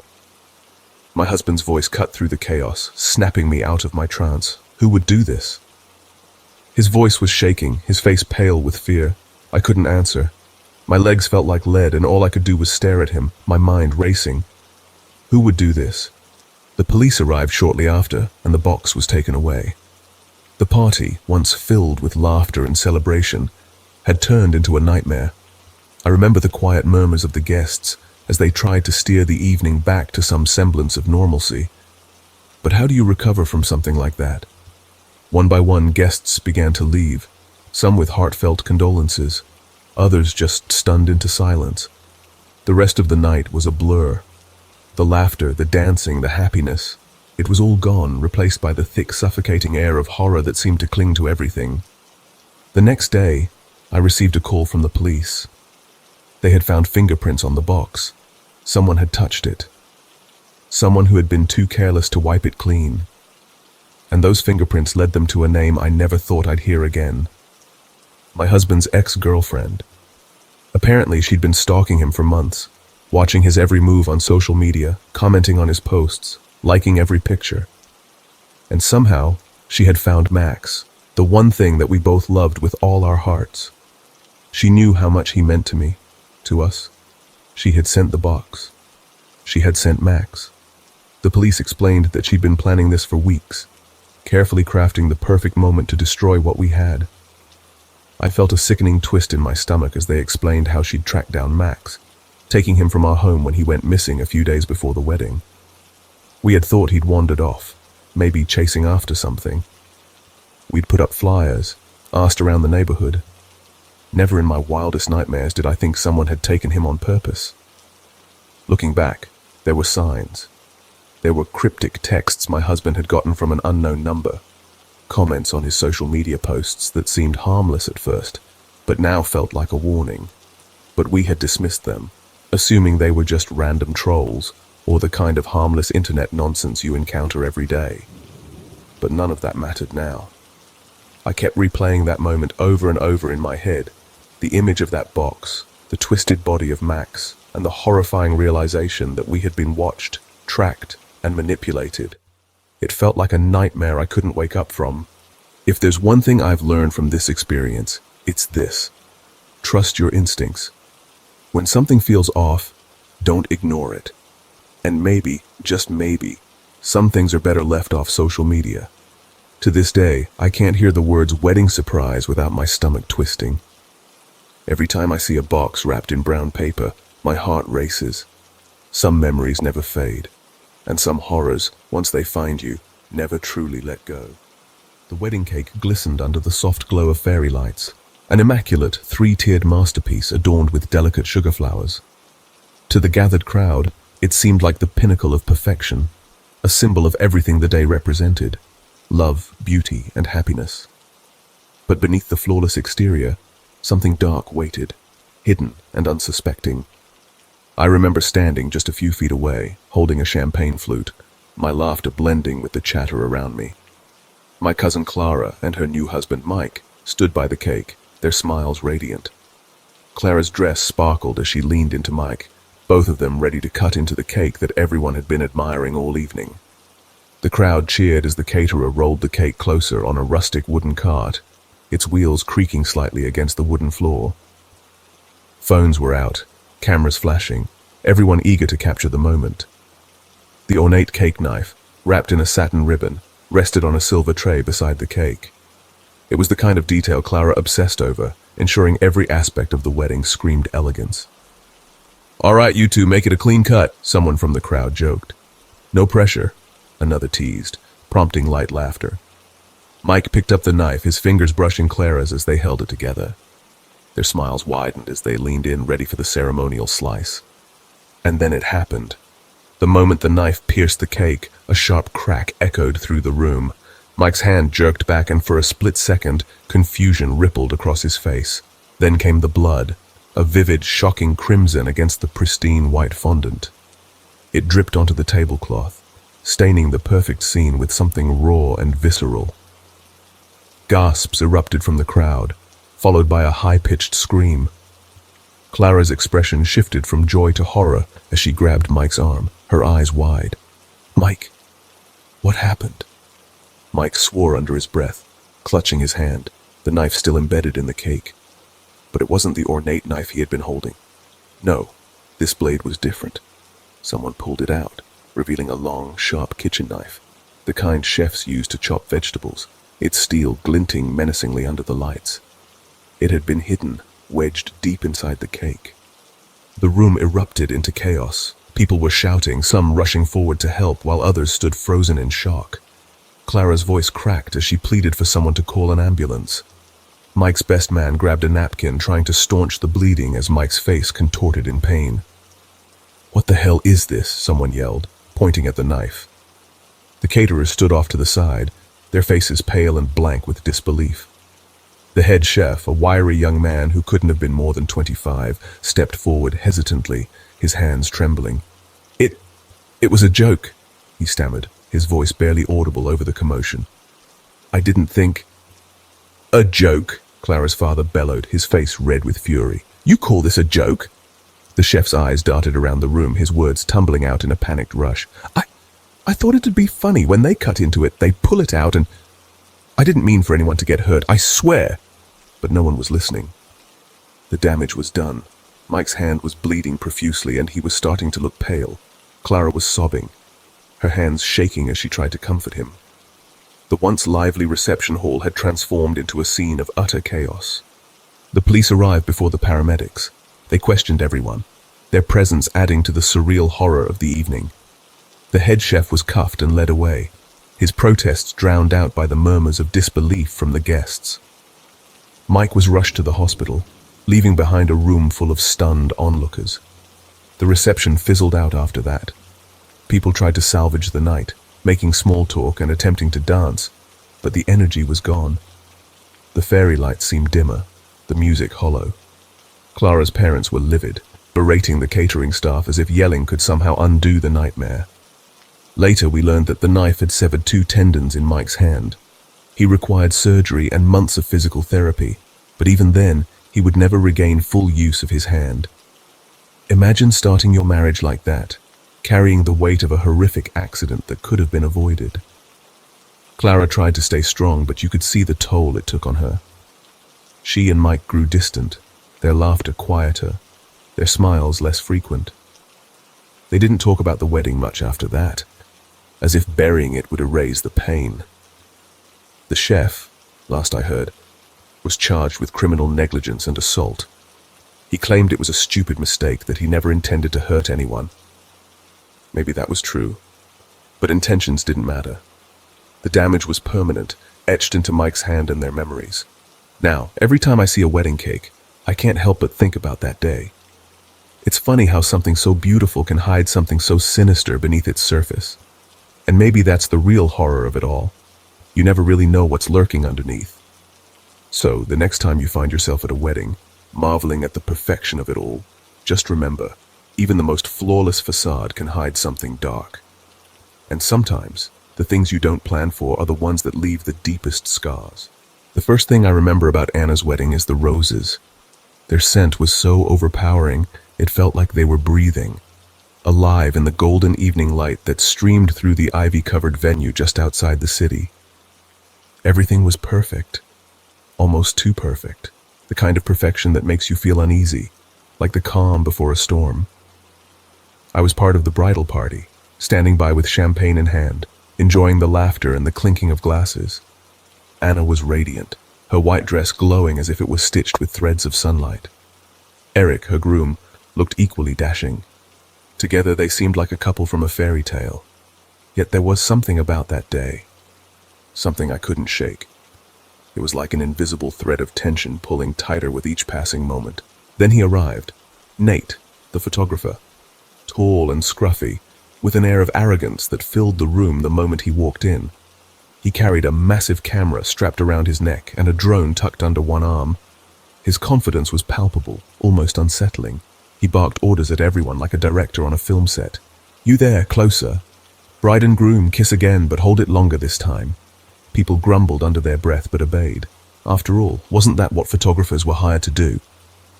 Capture the magic, even if it meant faking a few smiles and posing awkwardly. But Nate wasn't like other photographers. As the day wore on, his behavior became strange. He muttered to himself, adjusting his gear obsessively.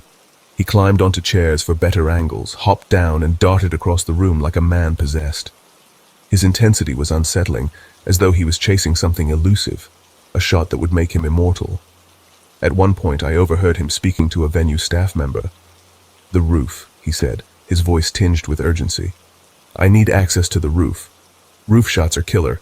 Trust me, it'll blow their minds." The staffer hesitated, then shrugged. Maybe they assumed Nate knew what he was doing. He was the professional, after all.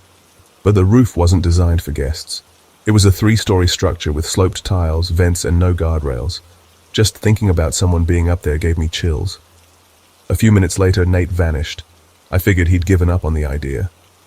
I went back to sipping champagne, trying to avoid my uncle's terrible dad jokes and soaking in the warm, festive atmosphere. The night carried on in a blur of music and laughter. When the slow song started, everyone turned their attention to Anna and Eric as they moved to the center of the platform for their first dance. It was magical, the kind of moment you see in movies. And then it happened. A crash, loud, jarring, and wrong. It shattered the music, the laughter, the very air. Screams erupted, sharp and piercing. I spun around, my heart pounding, just in time to see the horror. Nate's body lay crumpled on the wooden platform, his camera shattered beside him. Blood pooled around his head, dark and vivid against the polished wood. His legs. They were bent in ways that no human body should ever bend. For a moment, the world seemed to freeze. Time itself held its breath. Then, chaos erupted. Anna screamed, a guttural, heart-wrenching sound that echoed through the venue. Eric tried to hold her back, but his face was as pale as hers, his hands trembling. Guests rushed forward, some crying, others shouting for help. A few stood frozen, their eyes wide with shock and disbelief. I couldn't move. My legs felt like lead as I stared at the broken man on the platform. His hand twitched, just once, a grotesque final spasm. It was the most horrifying thing I've ever seen. Someone yelled to call 911, but it felt like an eternity before anyone moved to do so. Later, we pieced together what had happened. Nate had made it to the roof, determined to set up his drone for a sweeping shot of the dance floor below. But the sloped tiles were slippery, and there was nothing to stop him from falling. He must have lost his footing, plunging 3 stories onto the platform where Anna and Eric were dancing just moments before. The paramedics arrived 20 minutes later, but it was too late. Nate was gone. One of the EMTs muttered something about the fall being unsurvivable, not from that height, not with the way he landed. The wedding ended in a haze of tears and disbelief. Guests shuffled out, too stunned to say goodbye. Anna and Eric disappeared into one of the side rooms, their perfect day shattered beyond repair. I stayed behind, unable to leave, my mind replaying the crash over and over. The sound haunts me still, the sickening thud, the gasps, the screams. It's burned into my memory, a ghost that refuses to let go. In the days that followed, the incident made headlines. Wedding photographer's tragic fall became the talk of the town. But behind the sensational headlines was a chilling truth. Nate's obsession with capturing the perfect shot had cost him his life. Anna and Eric tried to move on, but the tragedy cast a shadow over their marriage. They don't talk about the wedding much anymore. The playlist from that night is locked away. The scent of roses now a trigger for tears. Their wedding day, meant to mark a new beginning, became a day they'd forever associate with death. And me? I can't look at wedding photos the same way again. Every time I see a photographer climbing for a better angle, my chest tightens. Every time I hear laughter at a wedding, I'm reminded of how quickly joy can turn to horror. If there's one thing I've learned, it's this: some moments aren't worth the risk. No photo, no matter how perfect, is worth a life. The late afternoon sun painted the lake in hues of gold and crimson, and the air buzzed with the laughter of people basking in what felt like a perfect day. But perfection is often a fragile illusion, and sometimes it shatters without warning. It started with a hum, faint, almost imperceptible at first. I stood on the sidelines watching as the newlyweds posed for photos on an empty country road near the lake. The photographer had everyone lined up, the bride's radiant smile matched only by the groom's elation.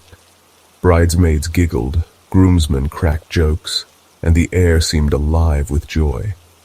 Yet beneath it all, a sound began to creep closer.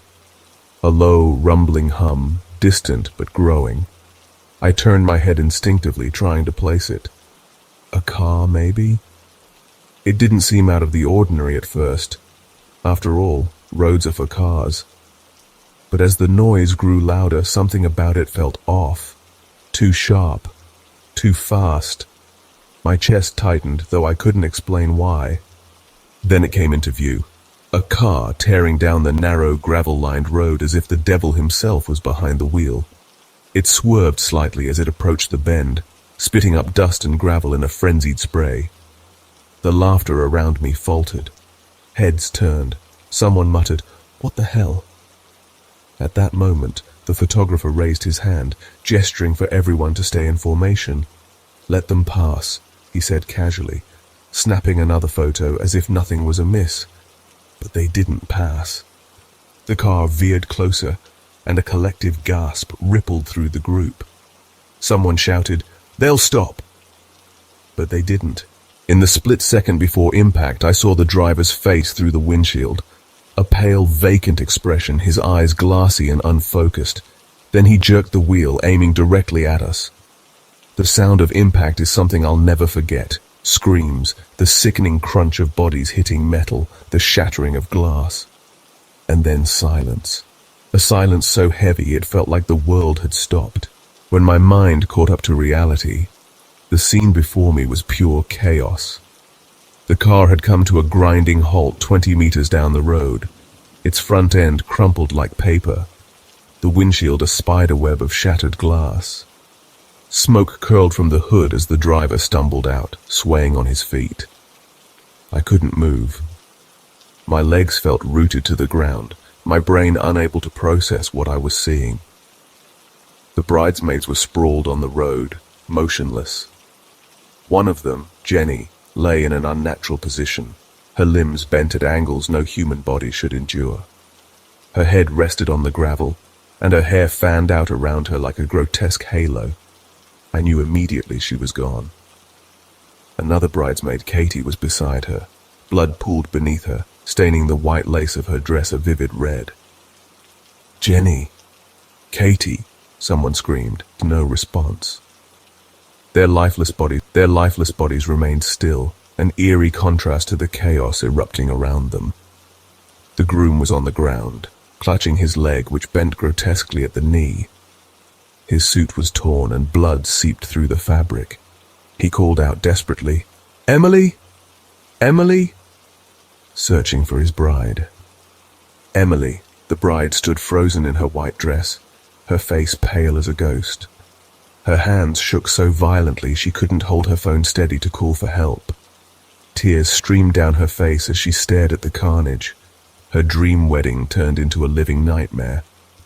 Tom, one of the groomsmen, lay unconscious near the edge of the road. Blood trickled down his forehead, pooling beneath him.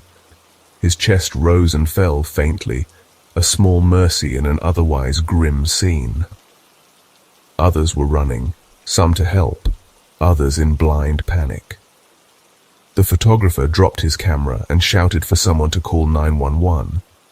But even as phones were pulled out, it felt like the world had slowed to an agonizing crawl. The driver leaned against the crumpled hood of his car, his face flushed and dazed. He muttered something incoherent, his words slurring together. "I didn't mean to. I didn't see. I was just celebrating." The stench of alcohol wafted from him, cutting through the acrid smell of burnt rubber and spilled gasoline. He tried to take a step forward but stumbled, falling to his knees. When the police and ambulances finally arrived, the scene had descended into quiet horror. The paramedics worked quickly, but it was too late for Jenny and Katie. They were pronounced dead at the scene. Tom was rushed to the hospital, his condition critical but stable. The groom, though in pain from his broken leg, refused to leave until Emily was safely escorted to a car. She hadn't spoken a word since the crash, her tear-streaked face locked in an expression of shock. The driver, a local farmer, was immediately taken into custody. Later we learned he had spent the afternoon at a nearby bar, celebrating a small harvest win. He downed drink after drink before deciding to drive home. His blood alcohol level was nearly 3 times the legal limit. The reception, of course, was cancelled. Guests left in stunned silence, some wiping away tears, others too hollow to even say goodbye. I stayed behind, though I don't know why. Maybe it was the disbelief, the need to feel useful amidst the wreckage of a day that should have been beautiful. The decorations still fluttered in the breeze, mocking us with their cheerful colors. The chairs remained in neat rows by the lake, as if waiting for an audience that would never return. The photographer's camera, miraculously intact, sat abandoned on the ground. I picked it up, unsure of what to do. Out of curiosity, or maybe some morbid compulsion, I flipped through the photos he had taken earlier. They were beautiful, each frame capturing the joy and love that had filled the air just hours ago. But then, as I scrolled, my breath caught. The last photo he had taken wasn't of the group or the happy couple. It was of the car. Blurred, yes, but unmistakable. The vehicle hurtling toward us, its headlights glaring like twin eyes of some malevolent beast. My stomach turned and I dropped the camera as if it had burned me. The days that followed were a blur of grief and questions. The families of the victims were inconsolable, their lives forever altered by one man's reckless decision. The groom, now confined to a wheelchair during his recovery, couldn't bring himself to talk about the wedding. Emily retreated from everyone, her once bright eyes now dull and distant. I couldn't shake the image of that car, the sound of the impact, or the sight of Jenny and Katie lying lifeless on the road. Every time I close my eyes, it's there replaying in vivid detail. I've stopped driving on country roads. Hell, I've stopped attending weddings altogether. The idea of celebrating love and joy feels almost blasphemous now, knowing how quickly it can all be ripped away. There's a certain irony in it all. Weddings are supposed to be about beginnings, about hope and promise. But that day, all we were left with was an ending. A brutal, senseless ending that no one could have foreseen. Sometimes I think about what might have happened if we'd chosen a different venue, or if the photographer hadn't suggested using the road for photos. Would Jenny and Katie still be alive? Would Tom be free of the nightmares that now plague him? Would Emily and her husband have the chance to look back on their wedding day with fondness instead of horror? It's a pointless exercise, I know. What-ifs won't bring anyone back or change what happened. But the human mind is funny that way, always trying to rewrite the past, even when it's carved in stone. Now, whenever I see a wedding photo shoot on a road, my stomach twists. All I can think about is how fragile those moments are, how one wrong choice can unravel everything. It's a reminder I wish I didn't need. But maybe that's the cruelest part of life. The lessons it teaches are often the ones we'd give anything to forget. It started with the kind of perfection that felt unnatural. The sky was too blue, the air too still, and every smile looked just a little too wide. My cousin Lauren's wedding was a dream, or at least that's what everyone kept saying. A seaside venue perched atop jagged cliffs, waves crashing below like nature's applause. But sometimes dreams have shadows lurking just out of sight. Lauren looked stunning in her white dress, and Eric couldn't stop beaming. The ceremony was flawless, every detail planned to the second. But the real highlight? The photo session on a cliffside rock formation jutting over the ocean. Breathtaking, they called it. Dangerous, my gut whispered. The photographer, a hipster with a man bun and a camera worth more than my car, was buzzing with excitement. This spot will make the perfect shot. Trust me, he said, motioning to a flat, uneven rock near the edge. Lauren, Eric, just step out there. Something about the way the wind howled through the cliff set my teeth on edge. I wanted to say something, to shout, "Don't do it," but the words froze in my throat. Lauren hesitated, the hem of her dress brushing against the jagged stone. She glanced at Eric, who squeezed her hand and said, "We've got this." And they stepped out. The rest of us stood back, watching as the photographer adjusted his angles. "Turn a little to the left. Perfect. Now look at each other," he said, backing up to frame the shot. I couldn't stop staring at the rock. It looked brittle, fragile, like it could snap at any moment. "Just one more step back," the photographer said. The crack was sharp, like a gunshot. The air itself seemed to hold its breath. Lauren's heel had shifted, and the rock beneath her splintered, jagged edges crumbling into the void below. Her head snapped around, eyes wide with panic. Eric shouted, "Lauren, move!" But it was already too late. The world seemed to slow down and speed up all at once. The stone gave way with a deafening grind, and Lauren screamed, a sound that pierced the soul. She clawed at the air, at Eric, but he missed her hand by a fraction of a second. She fell, her white dress billowing like a ghost against the blue sky. Then silence, just the relentless crash of waves below. We ran to the edge, peering over in disbelief. She was gone. Someone screamed to call 911, others collapsed into sobs. Eric fell to his knees, clawing at the dirt, his screams tearing through the stillness. The photographer stood frozen, his camera still aimed at the edge. By instinct or some twisted compulsion, he had captured everything. It took hours for the rescue team to retrieve her body, and by then, the sun was sinking into the horizon, casting long, eerie shadows across the cliffs. The medics said it was instant, that she hadn't suffered. But those words did nothing to erase the hollow emptiness left behind. Eric was shattered. He kept whispering, "I should have held her tighter," over and over like a mantra. None of us could find the right words. What could you even say? Then came the strangest part. A week later, the photographer handed Eric the footage. "For closure," he said, as if watching the love of his life fall to her death would bring him peace. Eric never opened it. He shoved the USB drive into a drawer and left it there to rot. But the rest of us knew. The video existed, a cursed reminder of how quickly happiness can turn to horror. No one talked about it, but we all thought about it. Sometimes, late at night, I'd catch myself wondering if the footage held something we missed. Something unnatural. Something that caused the fall. Because even now, when I think back to that day, I can't shake the feeling that the wind wasn't just wind. That the cracking rock wasn't just an accident. Moments are fragile, fleeting. And sometimes, they slip away faster than we can hold on. There are moments in life that don't just pass by. They linger, twisting in the shadows of your mind, impossible to forget.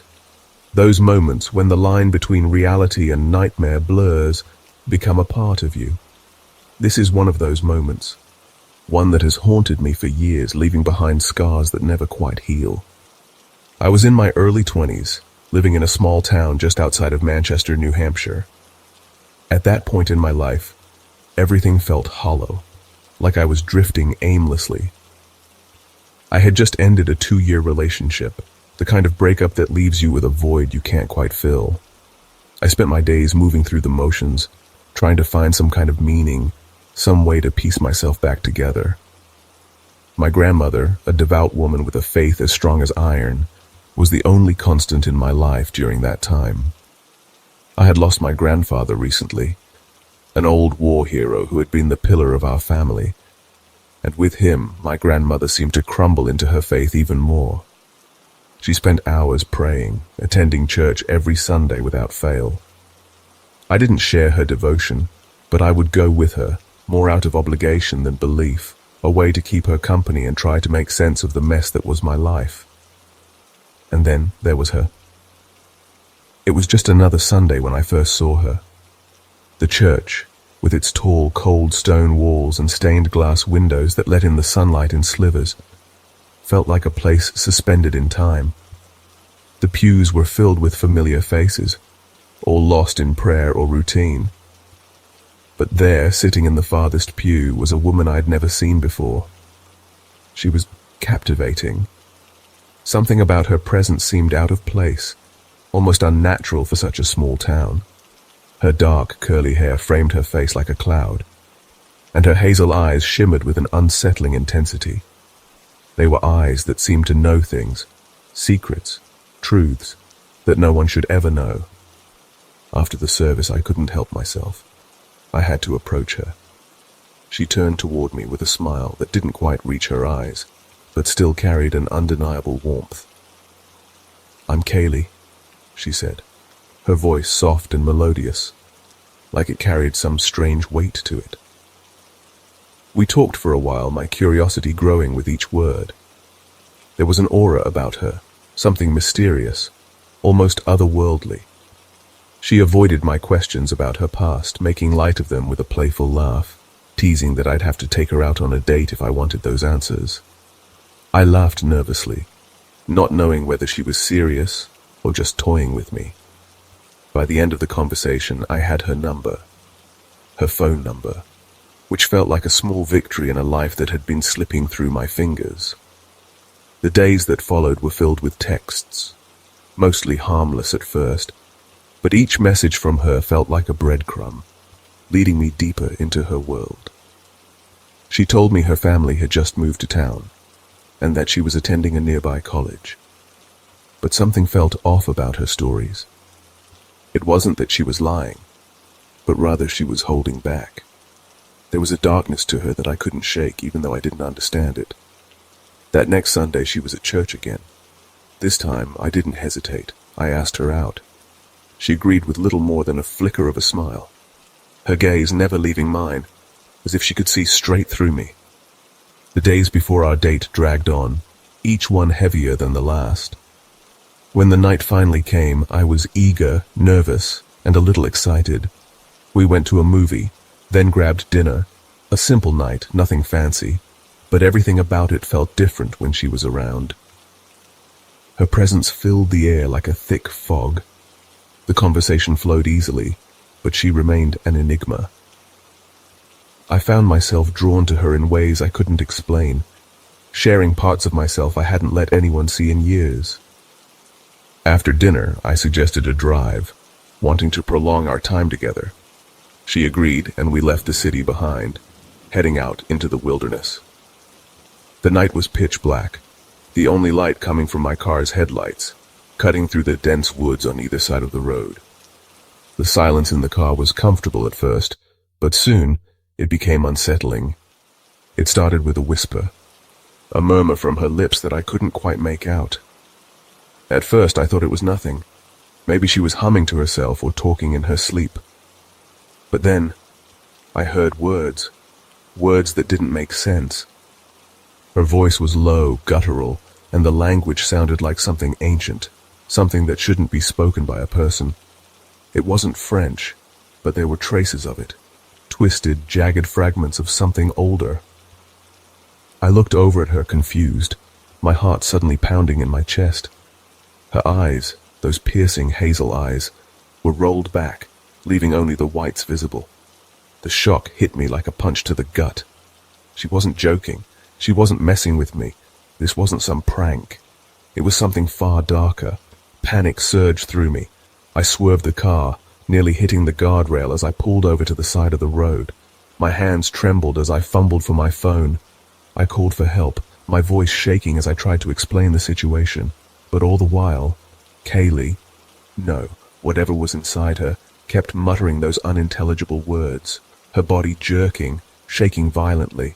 It was like she was possessed, her movements erratic and unnatural, as if she were no longer in control of herself. I was frozen, trapped in the car, unable to help her. I wanted to act, to do something, anything, but fear held me in place, paralyzed.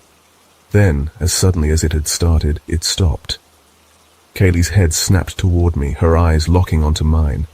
Her pupils were normal again, but the look she gave me wasn't. It was predatory, wild, and filled with unfathomable malice. The warmth that had once radiated from her was gone, replaced by something far colder. Before I could say anything, she flung the car door open and sprinted into the woods. There was no hesitation, no stumble. She ran with a speed that was unnatural, too fast for any normal human to move. Within seconds, she vanished into the darkness, swallowed by the forest like she was never there at all. I sat there in stunned silence, my heart still racing, unsure if I was even awake. When the paramedics and police arrived, I told them everything. The chanting, the eyes, her sudden flight into the woods. They looked at me like I was crazy. They took my statement, of course, but there was no sign of her. No trace. She was gone. Her phone number? Gone. Her Instagram? Deleted. No one at church had ever heard of her. It was as if she had never existed at all. Years have passed since that night, but I can still feel the chill of her gaze, the haunting memory of those eyes locked onto mine, and the echo of her words still lingering in my mind. I left New Hampshire behind, but the terror hasn't left me. Some nights, when I'm alone and the world is quiet, I hear whispers, faint and distant, like the wind carrying words I can't understand. But I know they're not just the wind. I know it's her voice, calling out from the darkness, waiting, watching. And I can't help but wonder, what does she want and why does it feel like she's still out there, somewhere? The old Volvo sat at the edge of the cracked Nevada highway, its frame groaning under the weight of years and neglect. A relic from 2012, it should have been nothing more than a rusted memory by now. Yet there it was, still running, still crawling along the barren desert roads, like a twisted reminder of something that should have been forgotten. The engine choked and sputtered as if it was fighting its own demise, and the brakes. They were like stepping on air, offering no resistance. It was a car that had no right to be alive. But somehow, it still was. The windshield wipers, long abandoned in their futile struggle, were useless against the downpour. The rain lashed against the glass, turning the world outside into an indistinct blur of water and shadows. The car was more than a machine now. It was a curse. And I, the unfortunate driver, was bound to it. I had been driving for hours, my thoughts drifting like the road itself. The trip had started so innocently. A road trip with Kelvin, an old friend, to catch up. Days spent laughing and drinking in another state, living in a carefree bubble. But the return trip, that's when everything changed. That's when the nightmare began. The storm came out of nowhere. The rain didn't simply fall. It smashed against the windshield, as though the heavens themselves were trying to break through. The sky split open with jagged lightning that illuminated the desert in terrifying, fleeting flashes. The world outside was swallowed up in the storm's fury, and inside the car, my heart raced as I gripped the steering wheel with white knuckles. The wipers were dead. The storm was relentless. And the Volvo, cursed as it was, seemed to be doing everything it could to betray me. I could feel my panic rising. Desperate to escape the worst of the storm, I pulled the car over, the tires grinding against the gravel as I steered it off the highway. The desert stretched around me, an infinite sea of emptiness, illuminated only by the occasional flash of lightning. There were no other cars, no sign of life anywhere. Just me. Alone, in the middle of nowhere, with the storm pressing in from all sides. I thought of calling for help, but I knew it was pointless. No one would be able to reach me. The thought of explaining my situation over a crackling phone line to some disinterested officer felt more absurd with each passing second. The money in my wallet was almost gone. A ticket for a car barely clinging to life wasn't something I needed to add to the already growing list of worries. So I sat there in the Volvo, surrounded by the storm, waiting for the rain to subside. An hour passed, maybe 2. It was hard to tell. The only sound in the world was the endless drumming of the rain on the roof, a maddening metronome that seemed to sync with the rising anxiety in my chest. The desert was alive with noise now, the wind howling, the storm crashing against the earth like some ancient battle. But despite it all, a suffocating silence hung over me, pressing down on my mind, warping my thoughts. It started with a feeling, a cold, unshakable sensation that crawled up my spine like icy fingers, whispering to me that something was wrong. A sense of unease bloomed in the pit of my stomach. Something was out there, in the storm, watching me. I didn't want to believe it. I told myself it was just the isolation, just the storm playing tricks on my mind, but I couldn't shake the feeling. My eyes darted to the windows, scanning the endless desert outside. I saw nothing. No movement. Just darkness and rain, swirling together in a chaotic symphony. But the feeling didn't go away. The sun had disappeared long ago, and twilight settled over the desert like a heavy, oppressive blanket. It was then that the desert became something else. It was no longer just an empty wasteland, it became a trap. A pit. And I was the rat stuck in the center of it. That's when I saw them. A flicker. A flash. At first I thought it was just another lightning strike, but there was something different about it. These lights weren't fleeting. They were erratic, sharp bursts of white that moved, bounced, closing in on me with each passing moment. My stomach tightened, a lump forming in my throat. The flashlights, 3 of them, danced in the distance, their beams cutting through the rain like wild animals hunting in the dark. They moved in strange, jerky patterns, their glow painting the desert in unnatural strokes. I froze, my heart pounding in my chest. I was not alone. There were people out there. But who? And why were they coming toward me? My mind raced. Instinct told me to hide. I couldn't wait to find out who they were or what they wanted. I slid out of the car, the rain immediately soaking me to the bone, and scrambled toward the nearest rock formation. The cold stone felt like a strange comfort against my back as I crouched low, breathing in shallow, panicked gasps. Through the rain-soaked haze, I watched as the figures neared my car. They were all dressed in dark clothing, their movements erratic, their lights flicking around in patterns that made no sense. It was as though they were circling the car, like predators sizing up their prey. My body shook with fear. my thoughts racing as I tried to make sense of the situation. The figures grew closer, their flashlights piercing the storm, cutting through the dark like knives. I held my breath, praying they wouldn't notice me. Then one of them raised a hand and fired a shot into the air. The crack of the gunshot echoed across the empty desert like a thunderclap.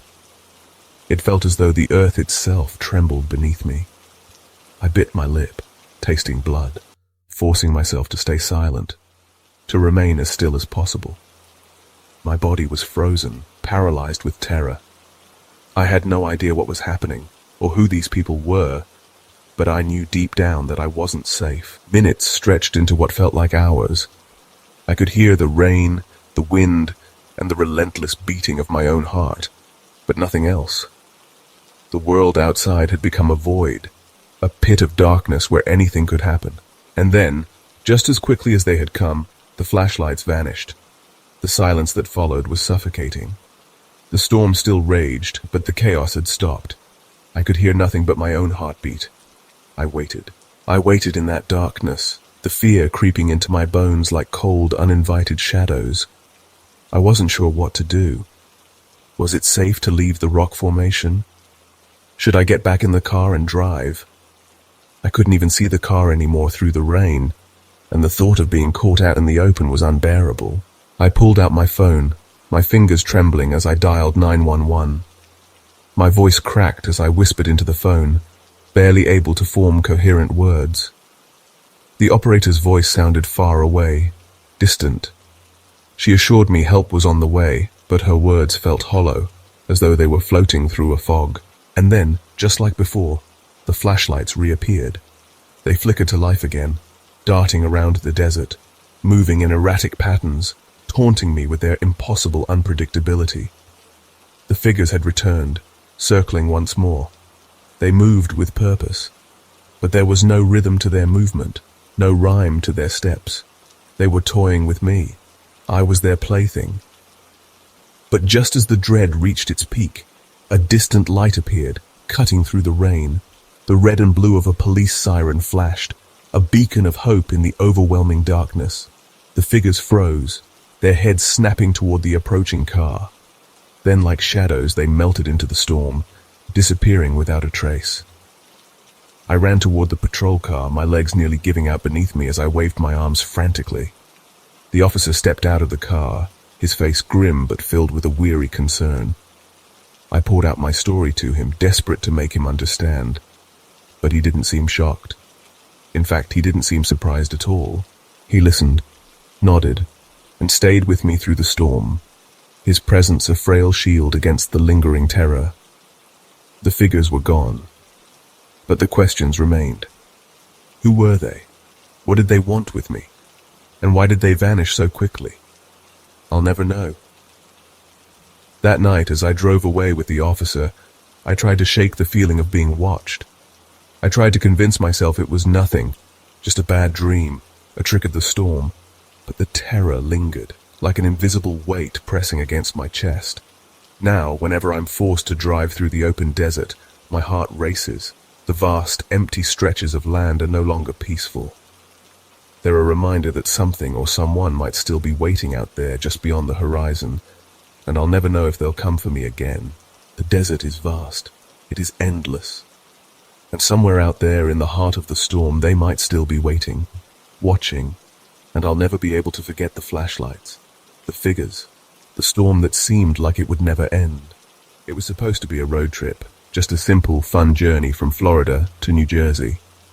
My name is Mary, and this strange, unsettling experience is something I'll never forget.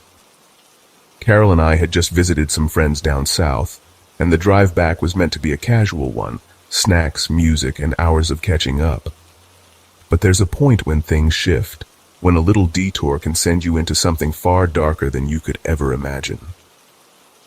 We should have stayed one more night with our friends, but I was eager to get home. So we decided to push through the night, driving until the sun began to rise. But as the first light of day peeked over the horizon, a sharp pain in my back pulled me from the haze of exhaustion.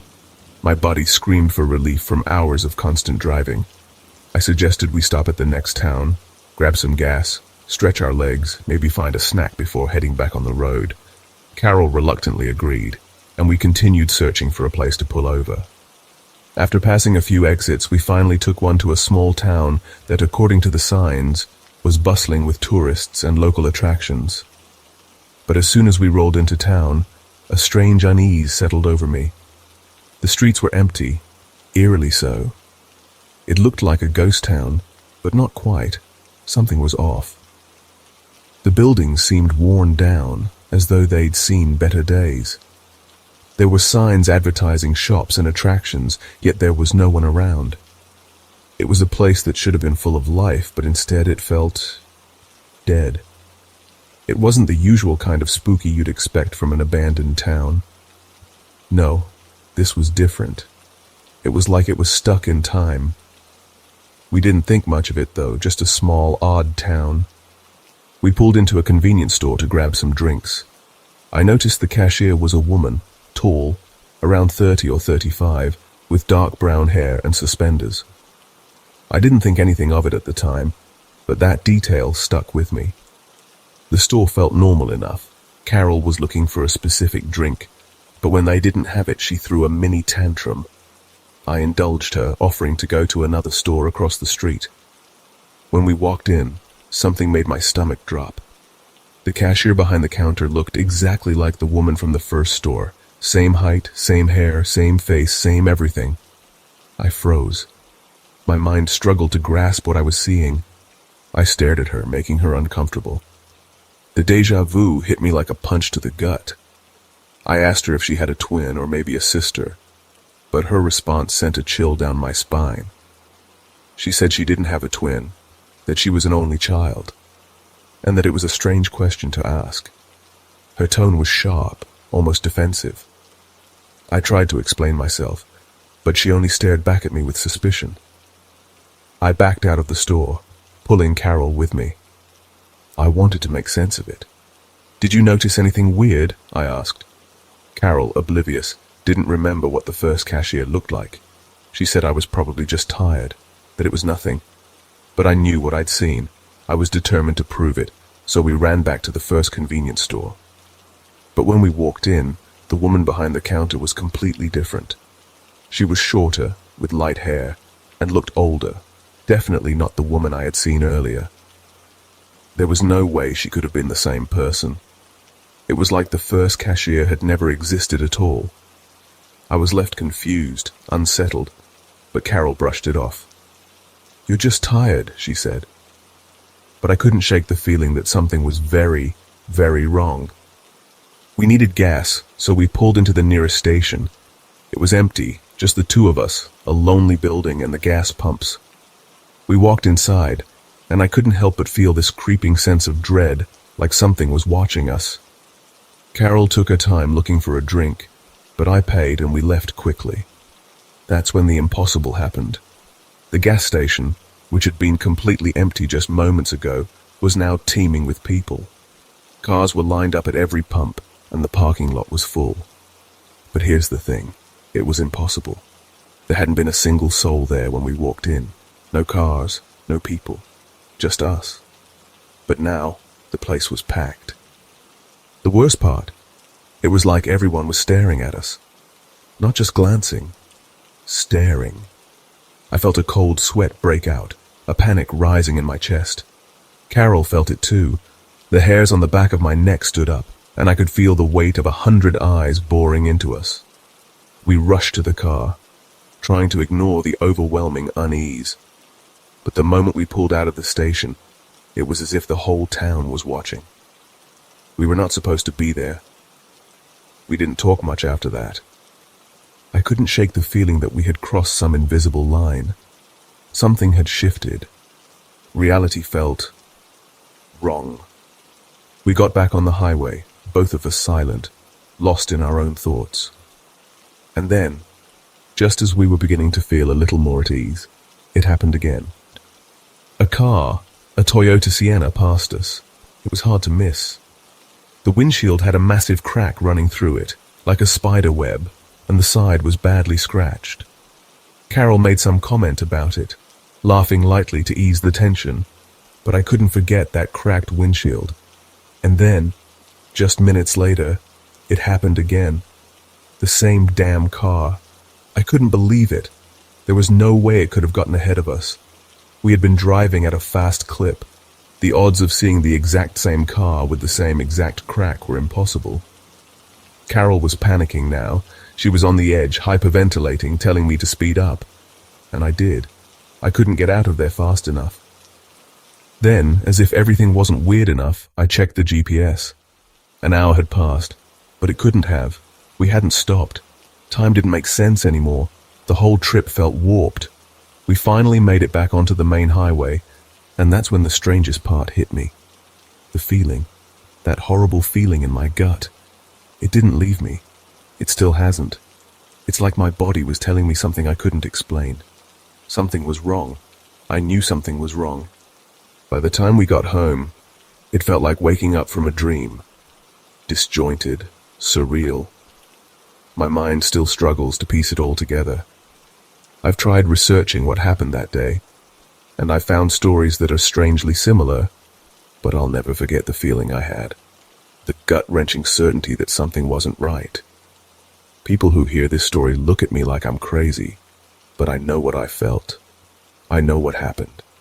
I'll never go back to that place, and I'll never ignore the way my body knew something was wrong, even when I couldn't see it. I don't know what happened in that town. I don't know if we slipped into another dimension, or if the laws of reality just bent. But whatever it was, I don't want to go back to find out. The road stretched endlessly before me, shrouded in an eerie silence that felt unnatural. It was the kind of quiet that made you feel like the world was holding its breath, waiting for something terrible to happen. The dim glow of my car's headlights illuminated the barren asphalt, and for a moment, I wondered if I'd somehow drifted into another world, a darker, more sinister one. Last summer, I decided to take a road trip to visit my high school friends in Berkeley. Normally, I'd fly, but this time, I wanted to explore the sights along the way. Parks, museums, and historical landmarks.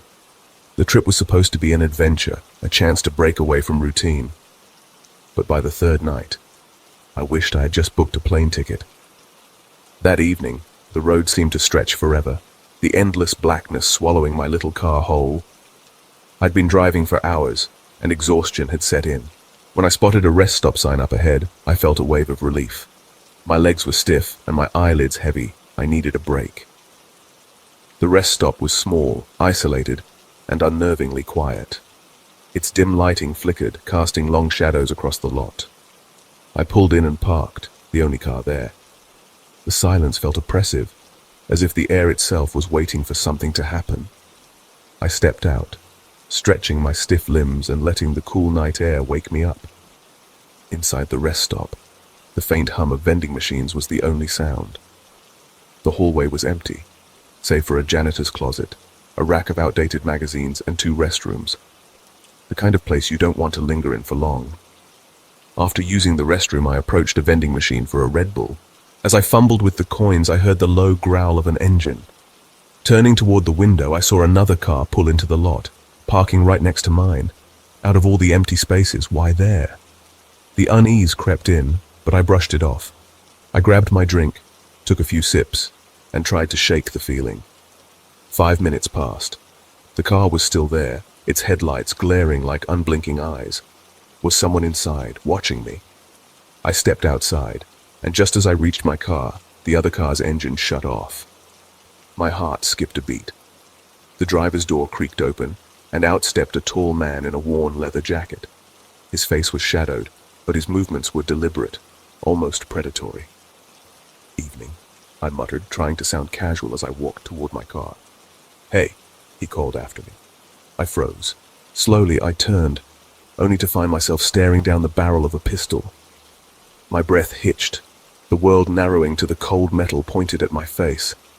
"Wallet, phone, watch, now," he barked, his voice calm but laced with menace. I obeyed without question, fumbling to hand over everything he asked for.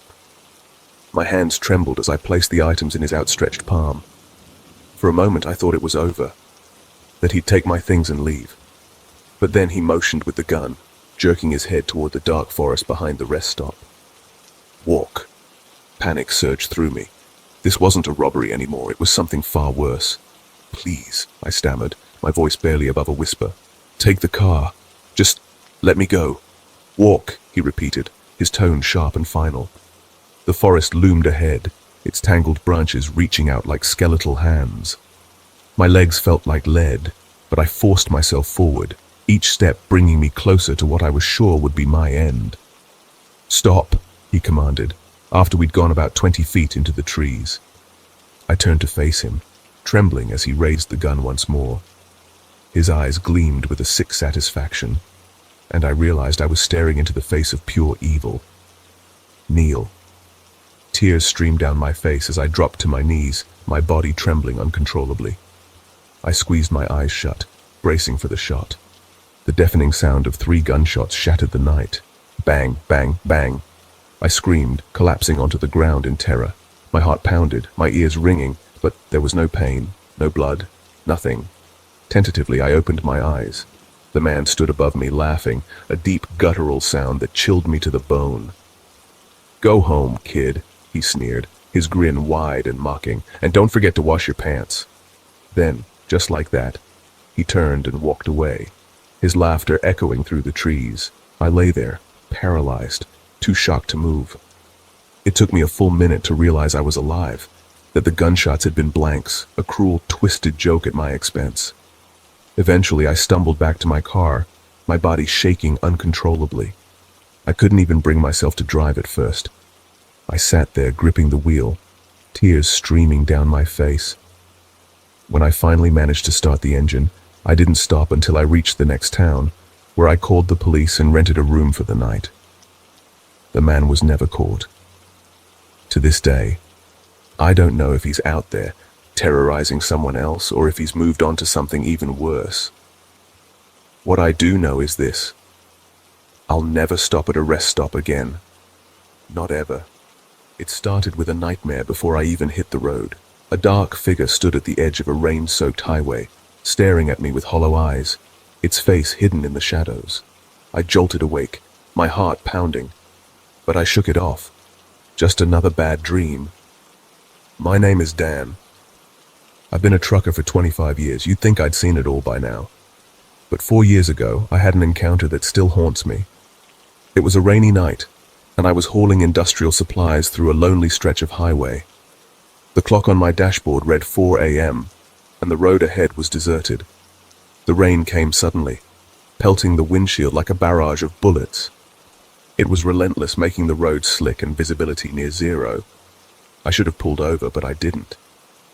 The years behind the wheel had made me confident, maybe too confident. With 4 hours left to the company warehouse, I was eager to finish the trip and call it a day. But something felt off.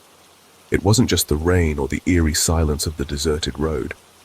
A gnawing unease crept over me, an inexplicable tension crawling under my skin. I tried shaking it off by fiddling with the radio, drowning the silence with some classic rock, but the feeling lingered. It was as if I wasn't alone. The fog grew thicker with every passing mile. I slowed down, my instincts on high alert, and that's when I saw it. Headlights piercing through the haze, barreling toward me at breakneck speed. Are they insane? I muttered, gripping the wheel. The car was coming straight at me. I honked, flashed my lights, and swerved to avoid a head-on collision. But the rain betrayed me. The tires lost grip, and my truck jackknifed. Everything happened in a heartbeat. The weightlessness as the truck tipped, the deafening crash as it hit the ground, and the gut-wrenching sound of metal grinding against asphalt. Then silence. When I came to, I was lying on the cold, wet ground. Pain radiated through my body, but it was the eerie quiet that struck me most. No rain, no wind, no sound, just silence. I tried to move but couldn't. My legs wouldn't respond. I gasped for help, but my voice was barely a whisper. That's when I heard it. Footsteps. They were slow and deliberate, crunching against the gravel. Relief washed over me, thinking someone had stopped to help. But as the sound grew closer, dread crept in. Something about the way those footsteps echoed felt wrong. And then, out of the darkness they appeared. an older man and a younger one, their faces lit by the glow of their flashlight. "We saw the crash," the older man said, his voice steady. Relief surged through me as they called for an ambulance, staying by my side until it arrived. The hospital became my second prison. Weeks passed as I recovered from broken bones, internal bleeding, and a head injury. I thought the worst was behind me, until the nights brought something far worse. At first I dismissed it as a side effect of the trauma, but each night I felt it. Eyes on me, watching from the shadows. One night, I woke to find a figure standing at the foot of my bed. Tall and dark, its silhouette was unnaturally still. My breath caught in my throat. I tried to scream, to move, but I was frozen. The figure stepped closer. I could feel its icy breath on my face, hear its faint whispers. My heart pounded in my chest, each beat louder than the last. Then it vanished. The nurses chalked it up to sleep paralysis, a symptom of my injuries and stress. But deep down, I knew better. This wasn't a hallucination. The figure began to visit more frequently, sometimes in the dead of night, other times in broad daylight. Its presence was suffocating. Desperation drove me to research the highway where my accident happened. What I found sent chills down my spine. That stretch of road was infamous. Dozens of accidents, eerily similar to mine, had occurred there. Survivors spoke of ghostly headlights, phantom cars, and a figure standing in the middle of the road. The pieces fell into place. The figure that haunted me was the same one responsible for my crash. But why? I remembered William, the man who'd saved me that night. When I called him, he confirmed my suspicions. There had been no car on the road that night. From his vantage point behind my truck, he'd seen me swerve violently, for no reason at all. That night, the figure appeared again. This time, it didn't just stand at the foot of my bed. It whispered. Its voice was a low, mournful rasp, recounting a story of tragedy. Decades ago, it said, it had been a trucker too. On a stormy night like mine, a drunk driver had veered into its path. The crash was fatal for both. I wanted to ask why it targeted me, but before I could, a nurse entered the room, and the figure disappeared. The next day, I found an old news article confirming the figure's story. A fatal crash on that very highway, 35 years ago. But what the article didn't mention was the ghostly presence of the drunk driver now haunting the road, replaying its fatal mistake. I realized both souls were trapped, reliving their tragedy. They weren't evil. They were lost. Since then, I've prayed for them, hoping they find peace. But even now, when I drive that highway, I can't shake the feeling that I'm being watched. The figure may be gone, but its story lingers. A haunting reminder of lives lost and roads cursed. The forest whispered that night, a low, mournful sound that crept through the trees like a warning. I hadn't noticed it at first, the strange hum beneath the rumble of my old cargo truck. But now, I can't forget it. My name's Eloy, and I swear what happened to me in August 2008 is the kind of nightmare you can't wake up from. It was one of those suffocating summer nights, the heat clinging to the air like a second skin. I was driving down Highway 60, a stretch of road cutting through the Mark Twain National Forest in Missouri. By then, I'd spent over 2 decades behind the wheel, hauling steel sheets this time for a construction site further south. Nothing out there surprised me anymore, or so I thought. The forest during the day was all sunlight and charm, but by night it became something else entirely. Shadows seemed to crawl across the asphalt, twisting into shapes the headlights couldn't chase away. I was heading toward a truck stop near Springfield, looking forward to a quick bite and some rest, when I spotted it. An old, battered truck stranded on the shoulder, with its hood gaping open. A man was standing beside it, waving both arms frantically.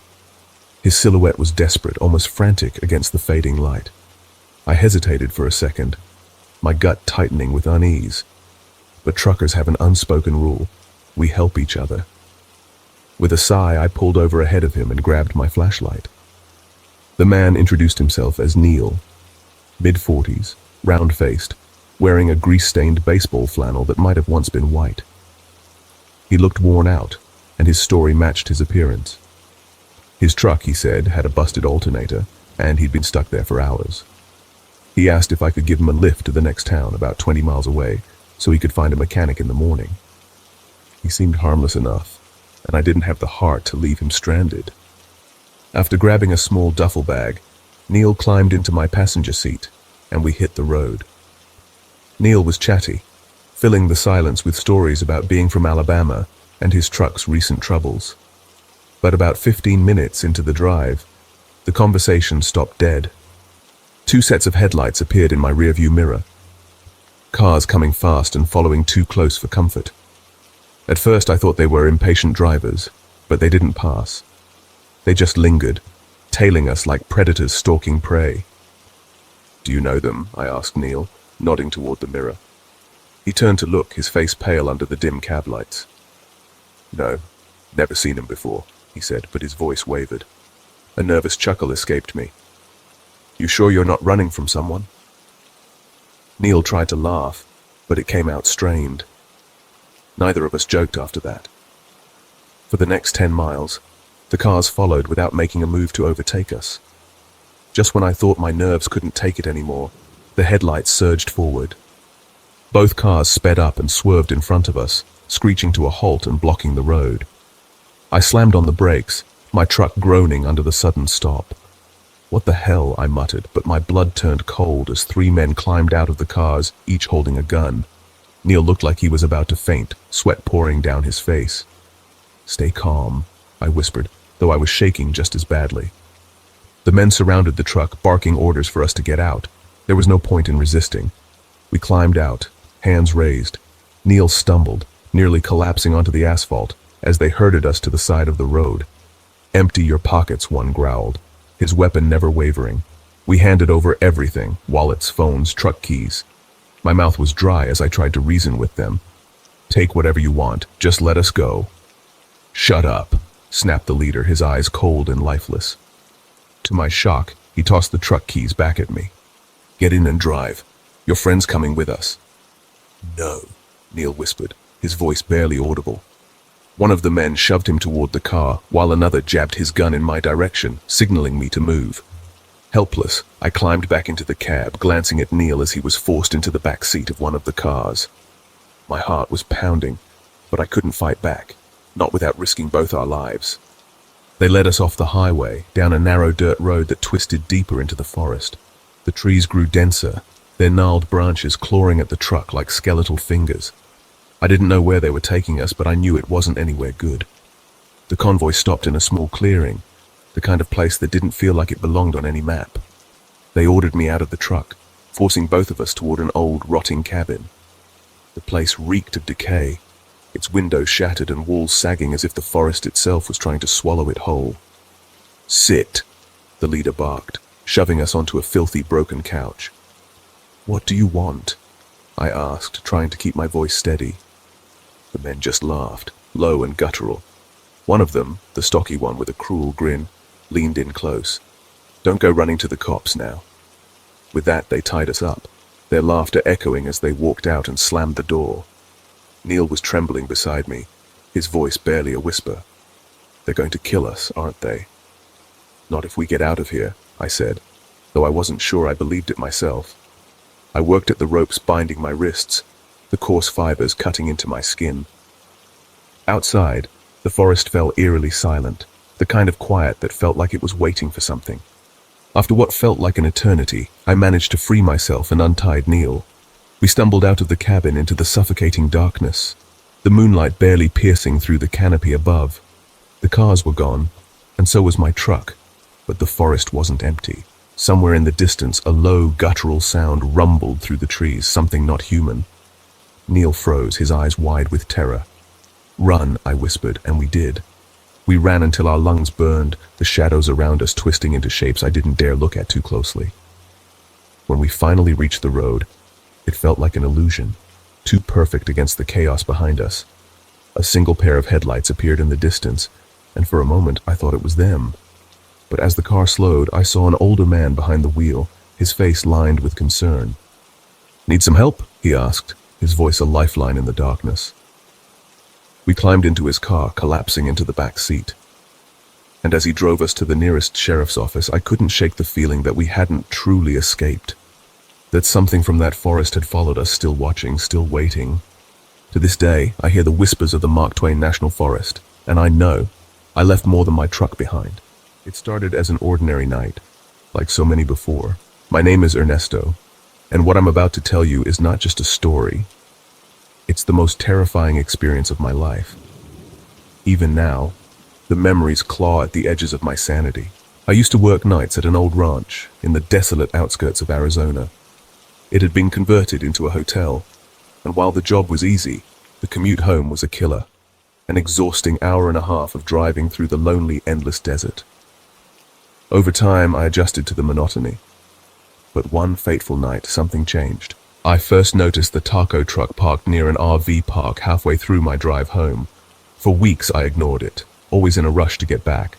But hunger has a way of slowing you down, and one night, with my stomach growling like a feral animal, I gave in.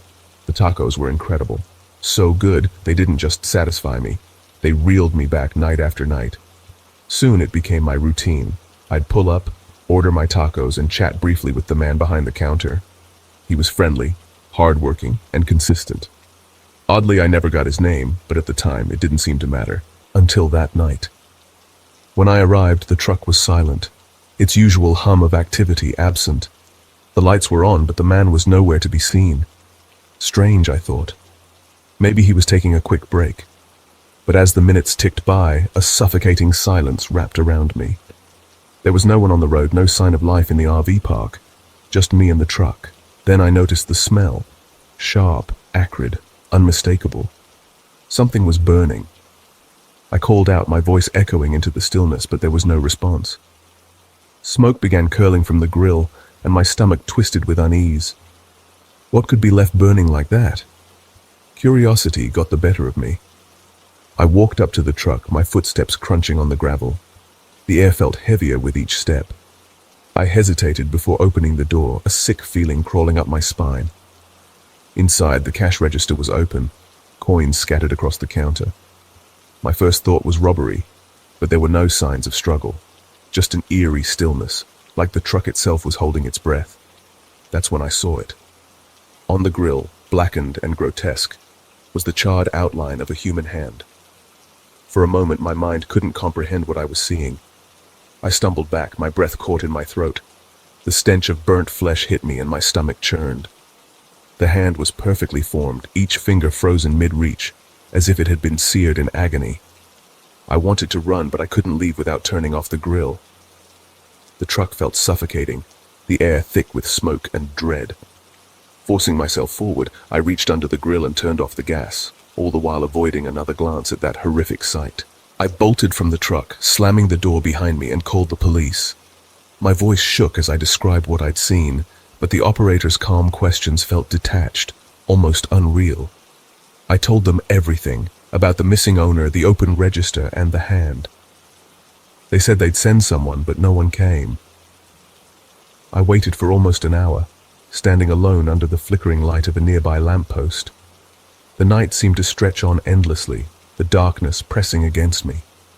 I kept glancing back at the truck, half expecting the man to appear, but he never did. Finally, I couldn't take it anymore. I got in my car and drove home, my mind racing with questions. Who had done this? Where was the man who had served me tacos so many nights before? Over the following days, I scoured the news, searching for any mention of a robbery or a missing taco vendor, but there was nothing. The truck was gone when I passed by again, like it had been erased from existence. Even now, I wonder what really happened that night. Was the man taken, killed, or was something darker at play, something that defied explanation? All I know is I'll never forget the sight of that charred hand on the grill. It haunts me, a grim reminder of a night I wish I could erase. It started with a quiet road and ended with a nightmare I'll never forget. June 2018. I remember the date like it was yesterday. Back then, I decided to take an impromptu solo road trip. Something quick, something simple. A day to myself before the chaos of college life resumed in August. The plan was straightforward. Get up early, hit a few sightseeing spots, and start heading home by 9 p.m. No need for a hotel. It would be just me, the open road, and a playlist of my favorite tunes. The trip started without a hitch. I drove through scenic routes, ticked places off my bucket list, and even stopped to take some photos along the way. By the time the sun dipped below the horizon, I felt accomplished. Everything was perfect. But perfection doesn't last, does it? The trouble began on my way back. It was past 10 p.m. when I left the last spot, and the drive home was estimated at around 4.5 hours. The roads were dark, and the music playing softly from my speakers started to feel like background noise to the looming silence outside. By the halfway point, exhaustion began creeping in. My eyelids grew heavy, and even splashing water on my face from a canteen couldn't shake the haze. I knew I had to pull over. The next rest stop came into view like a beacon. It wasn't much, just a small building lit by flickering overhead lights. The parking lot was eerily empty, which wasn't surprising given how late it was. Still, the stillness of the place gnawed at my nerves. Shrugging it off, I parked, leaned back in my seat, and set an alarm for a quick hour-long nap. When the alarm blared, I woke groggy but determined to finish the drive. My bladder had other plans. I sighed, grabbed my keys, and headed inside to use the restroom. The inside of the building was just as deserted as the parking lot, and the fluorescent lights buzzed faintly overhead. Finding the restroom, I pushed open the door and stepped into one of the stalls. It was quiet, almost too quiet, as if the world outside had paused. Then I heard it. Faint voices in the hallway. At first I dismissed it. Maybe my tired mind was playing tricks on me. But the voices grew louder, clearer, until the restroom door creaked open. My heart skipped a beat. I froze, listening. The parking lot had been empty. My car was the only one there. So who else was here? I held my breath, peering through the narrow crack of the stall. A shadow moved past the sinks. I was ready to brush it off, chalking it up to a harmless traveler. That's when a soft knock rattled the stall door. "There's someone in here," I called out, trying to keep my voice steady. Silence. Then slowly, an eye appeared at the crack in the door. My stomach dropped. The eye stared at me, unblinking, wide with something I couldn't name. Madness, hunger, or maybe both. Before I could react, the man started screaming. The sound wasn't human. It was raw, guttural, and filled with rage. His fists pounded against the stall door with a force that shook the hinges. Panic took over. I threw myself against the door, trying to keep him out, but he didn't stop. He slammed his head against the metal again and again, each impact sounding like a gunshot in the small tiled room. I knew the door wouldn't hold for long. With a burst of adrenaline, I flung the stall door open, slamming it into him. He stumbled backwards, giving me just enough time to bolt past him. I ran, heart pounding, barely registering the cold air as I burst out of the restroom and into the parking lot. But he wasn't far behind. The sound of the building's front door slamming open made me whip around. He was chasing me. His feet pounded against the pavement, his wild screams echoing in the night. I reached my car, fumbled with the keys, and managed to start the engine just as he lunged at my door. His body slammed against the side of the car, but I didn't stop. I threw it into reverse, tires screeching as I backed out of the lot. In the rearview mirror, I saw him. He was standing there, completely still, staring after me. And then he smiled. It wasn't a normal smile. It stretched too wide, too unnatural, as if his face didn't quite know how to form the expression. My foot pressed harder on the gas pedal, and I didn't let up until the rest stop disappeared into the night. For the rest of the drive, I couldn't shake the image of his eyes or the sound of his screams. Sleep was out of the question. I was running on pure adrenaline, speeding down the highway with trembling hands gripping the wheel. I don't know who or what he was. A deranged homeless man, a twisted predator, or something else entirely. I'll never know. But I've never stopped at a rest stop again, and I never will. It was a crisp, unsettling morning at 3 a.m. when I received a call that would haunt me for years. The voice on the other end was shaky, barely holding it together. A woman, clearly in distress, told us she had woken up to find her husband missing. The back door was wide open, and the kitchen drawer where they kept the knives was ajar. Her voice cracked as she explained that her husband, who had been battling lung cancer, might be wandering the woods, lost and possibly trying to harm himself. Officer Mike and I rushed to the scene. When we arrived, the woman was already standing by the door, visibly shaken and on the verge of collapsing. She had been calling out for her husband in the backyard, but there was no response. I could see the fear in her eyes, her desperation filling the air like a heavy fog. Officer Mike took a seat with her on the front porch, trying to calm her while I went around back to search the yard. The fence in the backyard was low, barely waist high, and I easily jumped over it to begin my search. The woods behind the house seemed endless, dark and foreboding. I walked deeper into the trees, calling out for the missing man, when something caught my eye, a trail of blood. My heart raced. This couldn't be good. I followed the trail, my flashlight flicking over the ground and trees, praying it would lead me to him.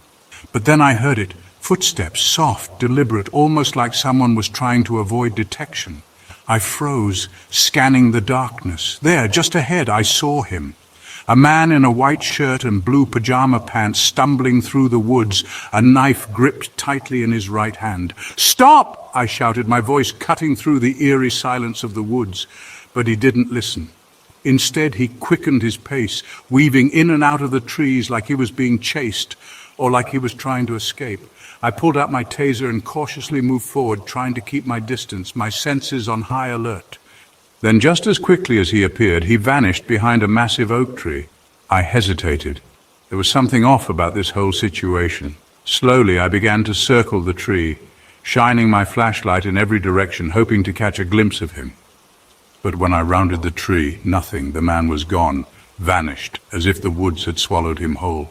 Just then, my radio crackled. "Officer Lee," it was Officer Mike's voice. "We found the man. He's inside the house." Confused, I backed away from the tree, my flashlight still trained on the spot where the man had been. I turned and hurried back to the house, my heart pounding in my chest. When I arrived, I saw Officer Mike helping paramedics load the man onto a stretcher. The man was alive, but barely. He looked pale, weak from blood loss, his body shaking as the paramedics worked quickly to stabilize him. I stared in disbelief. The man was wearing the exact same white shirt and blue pajama pants that I'd seen in the woods. I asked Officer Mike what had happened. He explained that they had found the man hiding in the kitchen pantry, his wrists slit, blood pooling on the floor beneath him.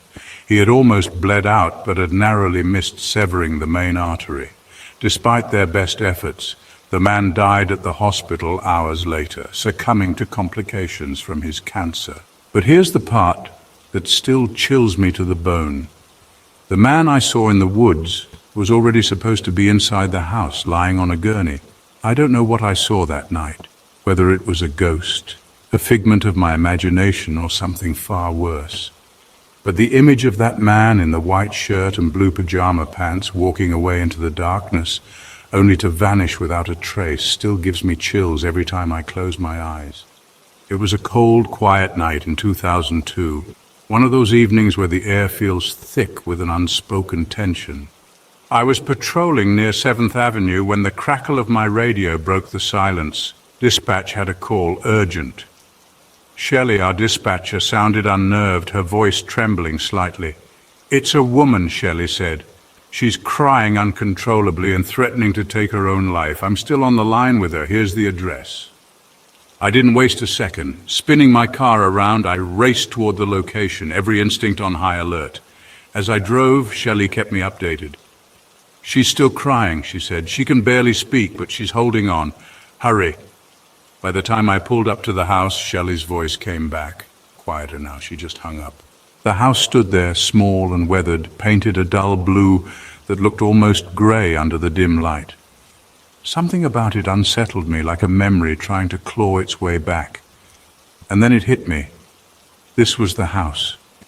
8 years ago, a little girl had fallen from the second-story window here. She didn't survive. The thought sent a shiver down my spine. I knocked on the door, and it creaked open moments later. A boy, maybe 5 years old, peered up at me with wide eyes.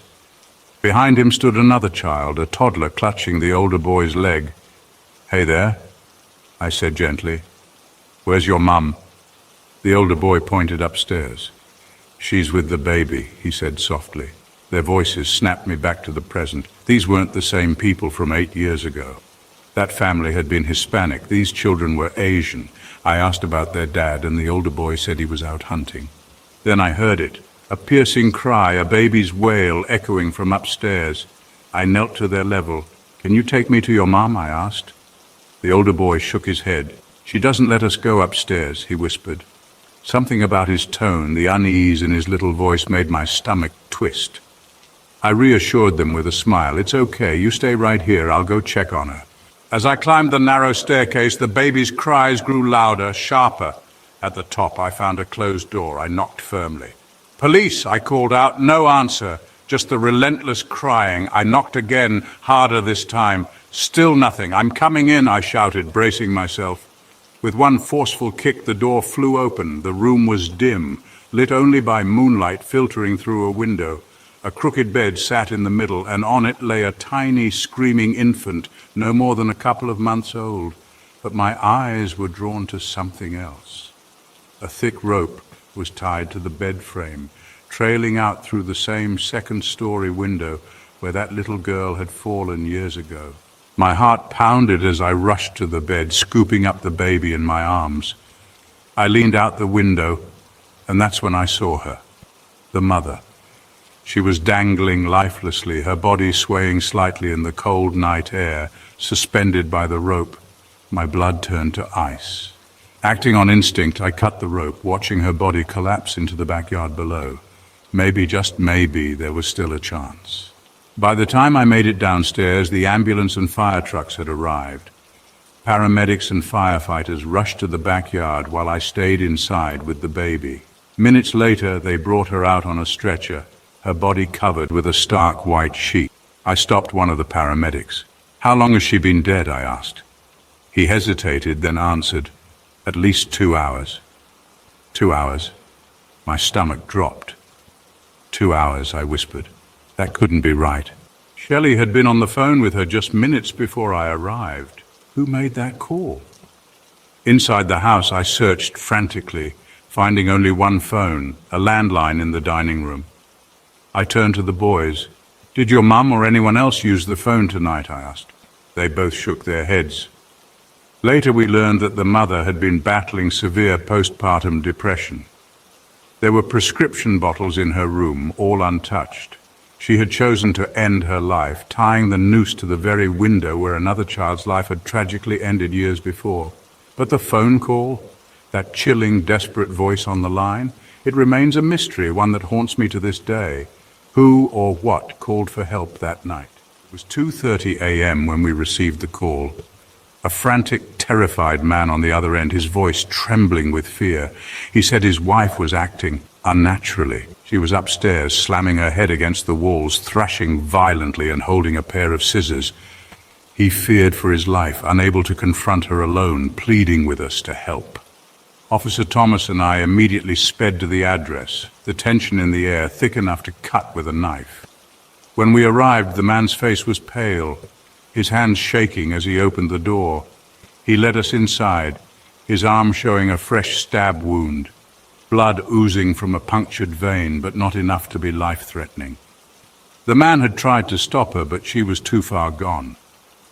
Officer Thomas went to get the first aid kit, while I made my way upstairs to assess the situation. The atmosphere in the house was unsettling, as though something was off, something we couldn't see but could feel in our bones. The bedroom door at the end of the hallway was ajar. Inside I found the wife, her behavior disturbing but not entirely unexpected. The man had mentioned she was locked in the master bedroom, and their teenage daughter, Erica, had locked herself in her room as well. The tension in the house was palpable, thick enough to suffocate you. I reached the door of the master bedroom. I noticed the bathroom light was on, but the door was locked. I knocked and waited. The voice that came from inside sent a chill down my spine. "Go away," she sobbed. "Leave my family alone." The voice was soft, pleading, broken, but unmistakably hers. I tried to reassure her, my voice steady, calm, hoping she'd listen. "Let's talk. Open the door, please." But then, something impossible happened. A second voice joined the first from the other side of the house. It was Erica, her voice frantic. "Dad? Dad, did you call the cops? Tell them to leave. Mom's okay. She's with me." Both Officer Thomas and I exchanged a look of pure disbelief. Erica emerged from her room as the man made his way upstairs. "Dad, Mom's okay," she said, almost too casually for the gravity of the situation. "She's with me in my room." The room was dead silent for a moment. Who was in the bathroom then? We rushed to the bathroom door, which was unlocked by the husband. Inside, there was no sign of the wife.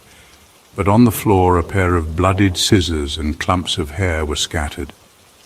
The sight made my stomach turn. The scissors, those very scissors she'd been holding, were abandoned as if thrown aside in desperation. We turned to the family, but their faces were confused. There shouldn't have been anyone in the bathroom. The wife was taken to the hospital for evaluation. The family likely moved out after that. But the events of that night never left me. About a year later, a new family moved into the same house, completely unaware of its past. One early morning, we got another call. A man had been rushed to the hospital after being stabbed by his sleepwalking wife.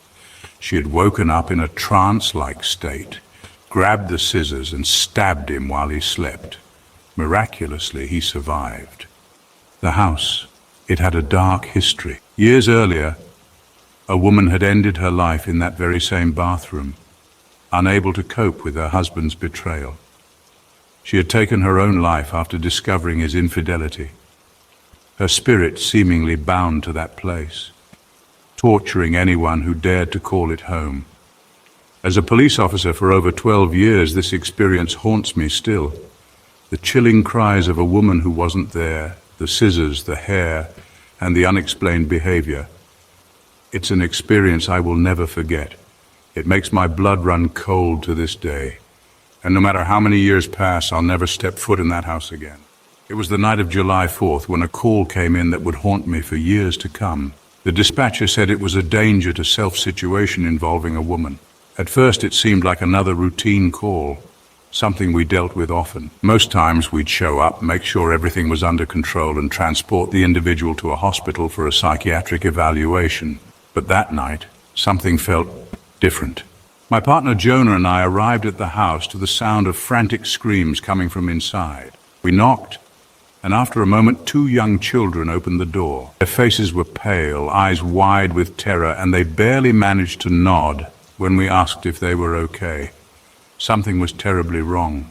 As we stepped inside, the smell of tension hit us first.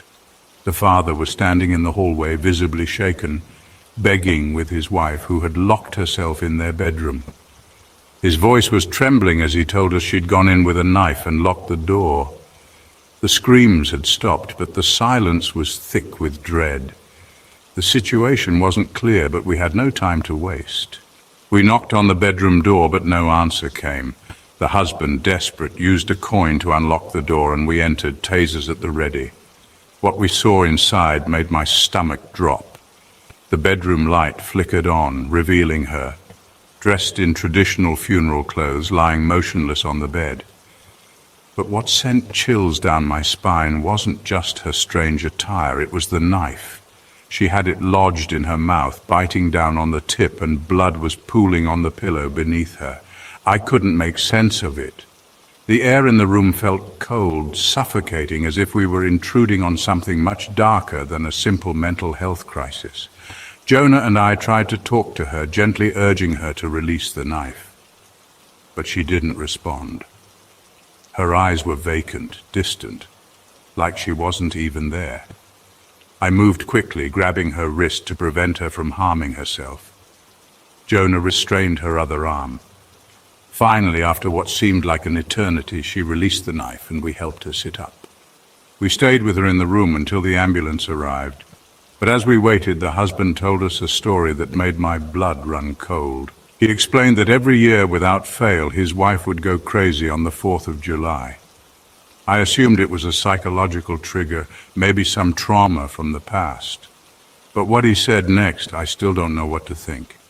He claimed his wife wasn't just suffering from mental illness, she was possessed by the ghost of her grandmother. The story behind it was chilling. His wife, he said, had been completely normal except every July 4th. That's when the nightmares started, when the violent episodes occurred. The grandmother had a history too. Back in Southeast Asia, she had been mentally unstable, possessed, according to the family. They had kept her tied up in a small hut during the Vietnam War to keep her away from the rest of the family. The wife's family had fled when the Vietnamese army attacked their village, leaving the grandmother behind, tied and helpless in that hut. As the bombs went off and gunfire echoed in the distance, the grandmother, terrified, had a heart attack and died alone, abandoned. But here's the truly horrifying part.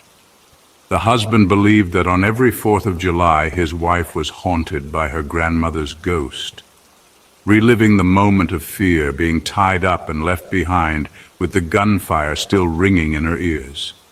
The fireworks, the explosions triggered something deep inside her, and every year she would become a vessel for that terror, consumed by the same fear that had once killed the grandmother.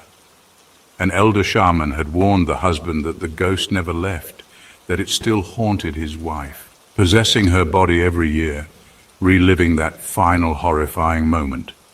The terror was passed down through blood. As I stood there, trying to absorb the weight of what he was saying, I could feel the oppressive atmosphere in the room, a sense that something beyond human was at play here. I've dealt with all kinds of calls in my career, but nothing ever shook me like that night. Even now, when I hear fireworks, when I see the flashes of color lighting up the night sky, I can't shake the feeling that something else is lurking just beneath the surface, waiting to awaken again. It was a night blanketed in eerie stillness, the kind where even the wind seemed hesitant to stir. Our dispatch kept buzzing with calls from a countryside home, 3 times in total. But every time we arrived, the family inside insisted they hadn't dialed 911. Their confusion mirrored ours. Why would a house keep summoning us if no one within its walls had called?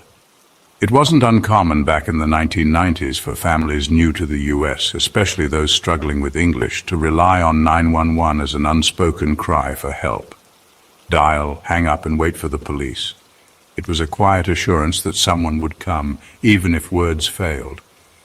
But this situation was different. It gnawed at us, pulling us back to the house once more. The family, a Southeast Asian household, greeted us with polite yet bewildered expressions.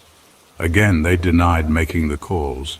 Their compliance, though tinged with frustration, reflected the cultural deference to authority I'd seen throughout my career.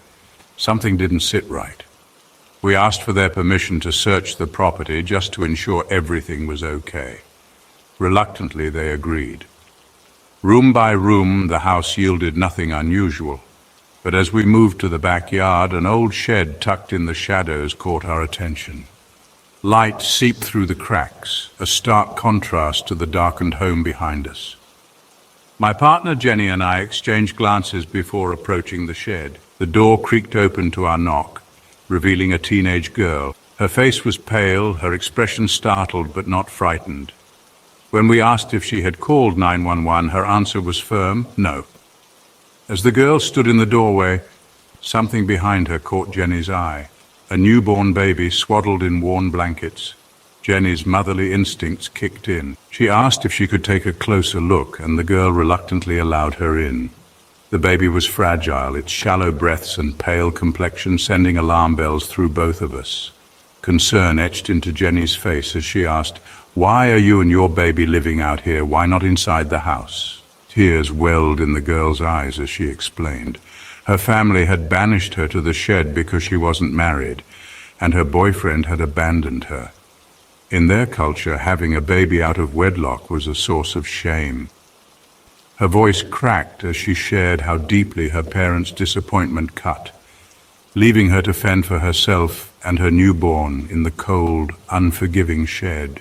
Jenny's gentle voice coaxed the girl into letting us help. "Your baby needs immediate medical care," she urged. Together we drove the girl and her infant to the hospital. The following days unraveled a deeper mystery. Jenny, who'd grown attached to the girl's plight, visited her regularly at the hospital. It was during one of these visits that the truth came to light. a truth that still sends chills down my spine. Through trembling words, the girl admitted that she hadn't made any of the calls to 911 that night. She didn't even have a phone in the shed. But then she added something that made Jenny's hand freeze mid-motion as she cradled the baby. My grandmother used to call 911 all the time, the girl said, tears streaming down her face. She'd hang up whenever my grandfather got sick. She passed away 3 months ago. But maybe it was her trying to save my baby. The girl's words lingered in the air, heavy with both sorrow and hope. Could it be that her grandmother, even in death, had reached out to protect her and her child? It felt impossible, yet the timing of the calls and the girl's revelation painted a picture that defied explanation. After the mother and baby were discharged, we worked tirelessly to connect them with public assistance.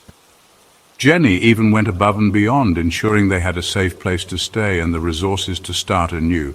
But neither of us could shake the feeling that something otherworldly had intervened that night.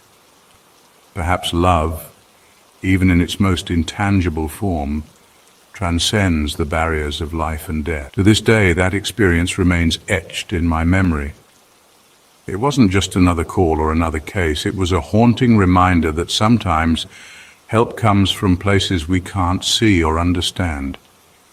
Jenny and I still talk about it occasionally, our voices hushed, as if speaking too loudly might disturb the fragile veil between worlds. The girl's grandmother may have been gone, but her love for her family lingered, a silent guardian watching over the shadows. And on that cold night, she made sure the cries from the shed were heard, even if it meant dialing from beyond the grave. Before we start, please make sure to like, subscribe, and share this video with your friends and family. Also, can you please tell me from where and what time you're watching? Thanks. It began with a gift on my porch, an unexpected and innocuous token, or so it seemed. The summer of 2019 was supposed to be a fresh chapter. I had just graduated with my master's degree and moved to a rural town for my PhD. My dad and I bought a modest house together, a practical investment we planned to rent out after my schooling. But no sooner had I settled in than the darkness lurking next door revealed itself. My dad quickly made friends at the bar, and everyone there seemed to sing the praises of my next-door neighbor, a man they described as the kindest, most generous soul around. I met him one afternoon. His demeanor was pleasant enough, and when he suggested exchanging numbers just in case, it felt harmless. It wasn't. The day my dad left to return home, the texts started. The first was simple. He'd left a gift on my porch. Confused but curious, I arrived home to find a hand-painted dish for my cats in the mailbox. Sweet, but a little odd. Then came the pet names, Sweetie, Cutie, casually woven into his messages.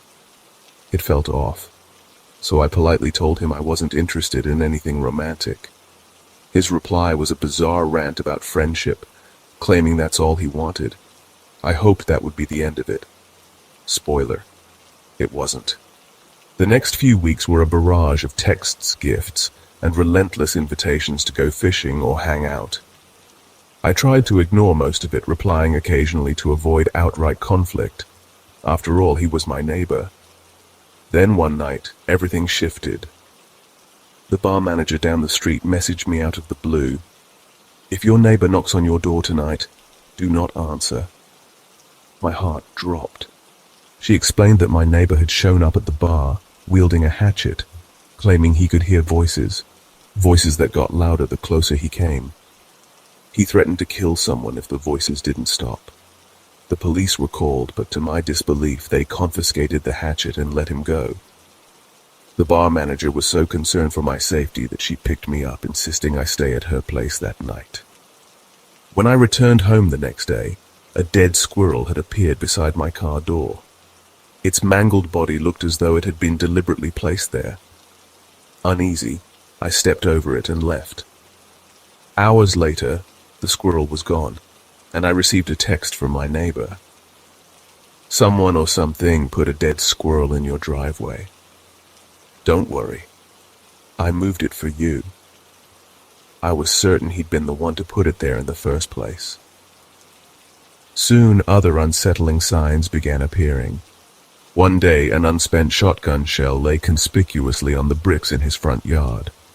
When I saw him outside, he casually mentioned that it was a warning for anyone walking between our houses. I stopped responding to his texts entirely, but that didn't stop him. He started building a massive wooden casket in his yard. Scribbled on its side in black paint were the words, "Here lies the last son of an expletive who played mind games." November 2012. The message was cryptic and chilling. My patience had worn thin. I filed a police report and began the process of getting a stalking no-contact order. By March 2020, the court granted the order. For a while, the situation improved. He still did strange things, talking to himself in his yard or pacing around, but it didn't seem dangerous. Then a few months later, he fell back into old habits. Another shotgun shell appeared, this time in my flower bed. I was sure it was meant as a threat toward my boyfriend, who had recently moved in. By New Year's 2021, his behavior reached a terrifying new level. I was jolted awake at 1 a.m. by screams.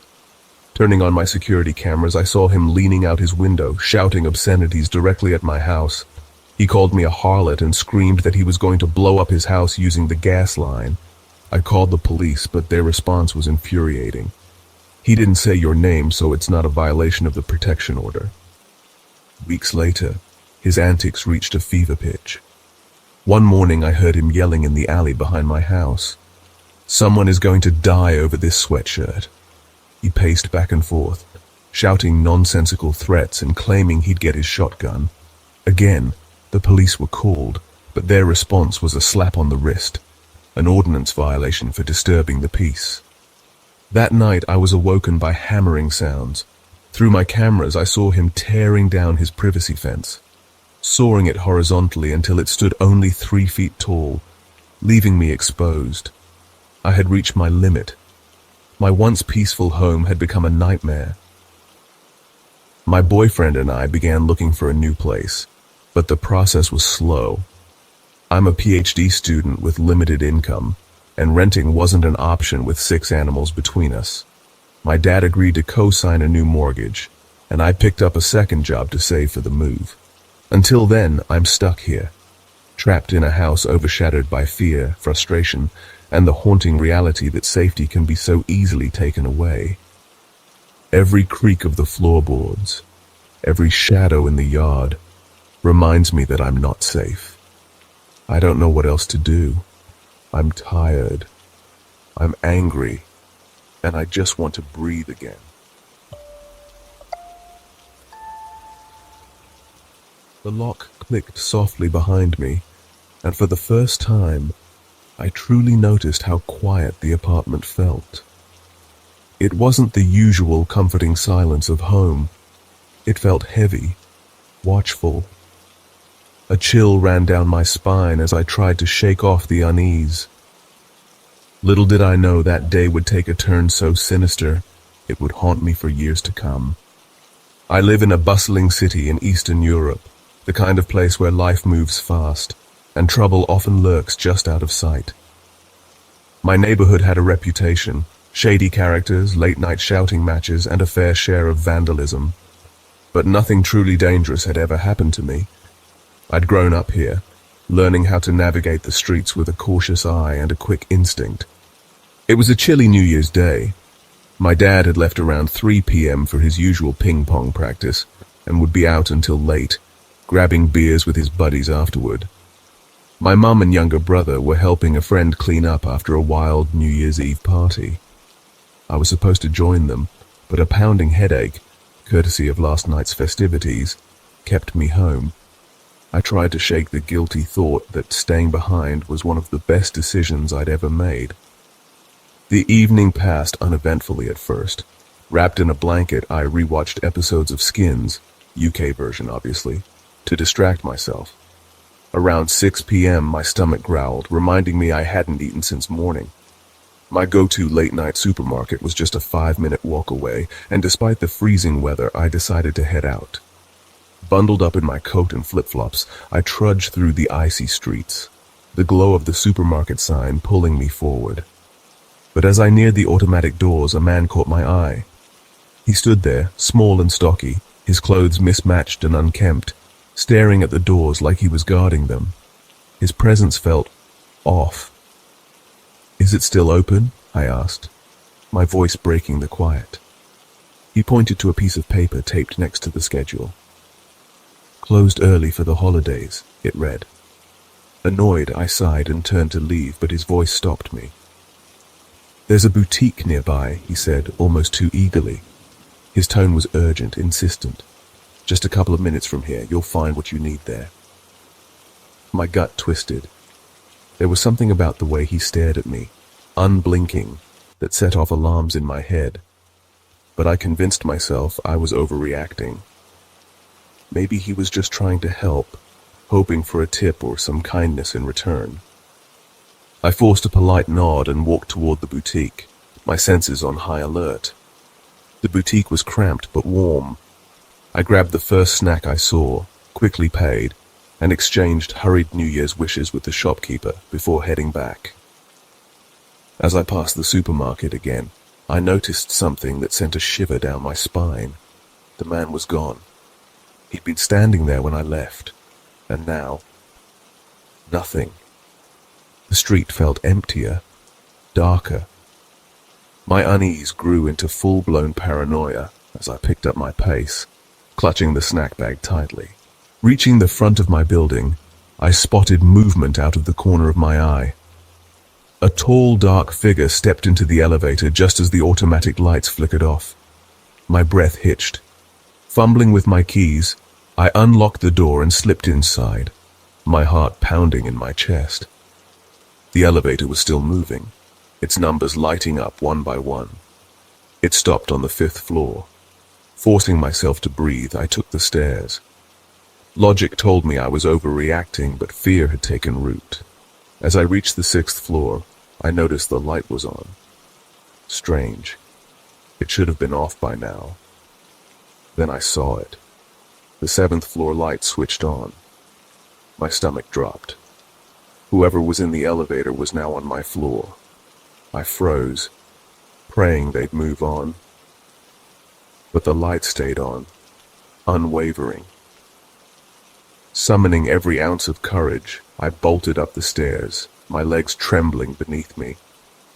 When I reached my apartment, my blood ran cold. There he was, the dark figure, crouched at my door, fiddling with the lock. "Hey!" I managed to choke out, my voice trembling. He turned sharply, and I finally saw his face. Pale skin stretched tight over angular features, a crooked smile revealing yellowed teeth. His trench coat and gloves made him look like something out of a nightmare. His eyes locked onto mine, and for a moment time stood still. Then, without a word, he bolted. "Sorry," he muttered as he disappeared down the stairs, his footsteps echoing in the silence. I stood there, paralyzed, staring at the lock. A thin pin was still wedged inside. My hands shook as I fumbled for my phone, dialing my parents. They promised to come home immediately and told me to call the police. While I waited, a kind neighbor from the 2nd floor came up to keep me company. The officers arrived shortly after, their calm demeanor a stark contrast to the chaos in my mind. I recounted everything, describing the man at the supermarket and the lockpicker. The details felt hazy, my memory distorted by fear. They took the pin as evidence and assured me they'd increase patrols in the area.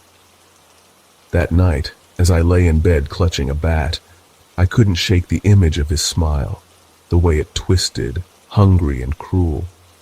One thing was clear, I'd never ignore my instincts again. And from that day forward, every creak in the hallway felt like a warning, every shadow a reminder of how close I'd come to becoming a victim. It was a frigid January night in 2018 when I first moved into a quaint little 2-story house in England. nestled in a quiet cul-de-sac. The houses were so tightly packed that each window practically stared into the next. It was cozy, sure, but there was an eerie silence about the place, a stillness that made me feel as though someone was always watching. I brushed it off as first-night jitters and tried to settle in with my then-boyfriend. I've always been introverted, not one for small talk or social gatherings. A polite nod or a passing hello to the neighbors was my limit. Greg wasn't one to take the hint. He was a middle-aged man with a perpetual grin plastered on his face, the kind of person who'd stop you mid-step for a quick chat that could easily spiral into an hour-long monologue. At first, I chalked it up to him being overly friendly, perhaps lonely. He lived directly across the street and his windows had a perfect view of mine. I should have been more cautious. Things began innocently enough. Greg would wave from his window or call out a cheerful good morning when I stepped outside. He'd remember little details, birthdays, small anecdotes I barely recalled mentioning. Once he invited us to a garden party, claiming everyone was welcome. It felt harmless, even kind. But after my boyfriend moved out 2 years later, things took a darker turn. The breakup was quiet, and I didn't share it with anyone in the neighborhood. Still, Greg must have noticed the absence of my boyfriend's car.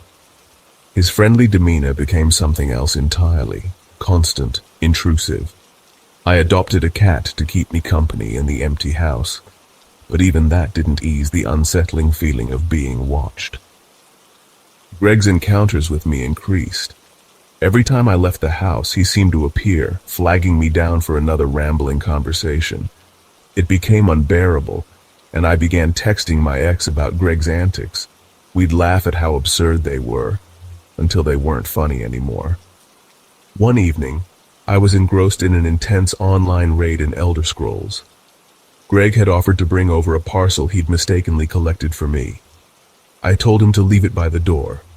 Instead, he let himself in. I heard the door creak open and heavy footsteps approaching. Turning around, I found Greg standing in my living room, staring at me with a peculiar intensity.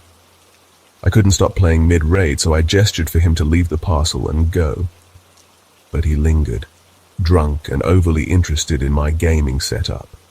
"You're amazing at this," he slurred, watching me as though I were performing a magic trick. When the raid finally ended, I walked to the door, opened it, and waited for him to leave. He looked genuinely disappointed as he stumbled out. That moment marked the start of my unease. In the UK, we're all responsible for wheeling out our trash bins for collection and bringing them back in. One morning, I noticed my bins had already been moved back, a favor I hadn't asked for. Days later, I realized someone had been using my bins for their trash. I set up a makeshift surveillance system with an old phone taped to the window. Sure enough, it was Greg. He'd sneak over under the cover of darkness, casually tossing his garbage into my bins. When I mentioned it to him during one of his impromptu driveway chats, he feigned surprise, claiming the same thing was happening to him. I didn't believe him, but I let it go. Confrontation wasn't worth the trouble. Christmas came during the height of the pandemic, and late one evening, there was a knock at my door. Greg stood there with a red gift bag. The smell of alcohol wafted off him as he handed it over. "I really want to give you a kiss on the cheek," he said, swaying slightly. "But I can't, not with the pandemic and all." Before I could react, he leaned in and kissed my cheek anyway. I froze, unable to process what had just happened. The gift bag contained 2 bottles of beer, a half-eaten can of Pringles, and a plastic bag of chocolates. But the chocolates weren't just any chocolates. I recognized them as a homemade gift from my next-door neighbors, meant for their kids to deliver during lockdown. Greg had re-gifted them to me, note and all. I resolved to set boundaries. When Greg knocked at my door 2 days into the new year, I didn't answer. Later that night he returned, knocking persistently. I ignored him again. By this point I knew he was watching my house. His visits always coincided with my deliveries. I reported the incidents to the police. They took my statement but asked if I wanted them to confront Greg. Foolishly, I said no. I thought I could handle it. A few days later, Greg showed up again, claiming he was worried about me. I firmly told him we shouldn't have any further contact. His response sent chills down my spine. I just wanted to be your friend. For months, I thought it was over. Greg seemed to vanish, leaving me to reclaim a sense of normalcy. One winter night, as I locked my door to head out for groceries, I saw it. A shadow slipping out of my driveway and ducking behind the fence. My gut screamed danger. I unlocked the door and went back inside, my heart racing. I told myself it could have been my imagination, but deep down, I knew someone had been waiting for me. A few weeks later, I was feeding my cat when the motion sensor light outside flicked on. Curious, I glanced out the window. At first, I saw nothing, but then, crouched in the shadows, I saw him. Greg was peering into my kitchen window, his face partially obscured by darkness. I screamed, demanding to know what he was doing. Greg didn't flinch. Instead, he stood, calm and composed, and asked, "Are you all right?" I called the police immediately. This time they acted swiftly. Greg was arrested at his home, where I learned he had a wife I'd never seen. Despite his history of following young women, he only received a caution and was forbidden from contacting me or coming near my side of the cul-de-sac. The last time I saw Greg was through my bathroom window. I'd forgotten to close the blinds, and there he was, staring at me from his own house. Since then, I've moved far away, leaving the cul-de-sac and Greg's unsettling presence behind. But even now I catch myself glancing over my shoulder, haunted by the memory of the man who wouldn't let go.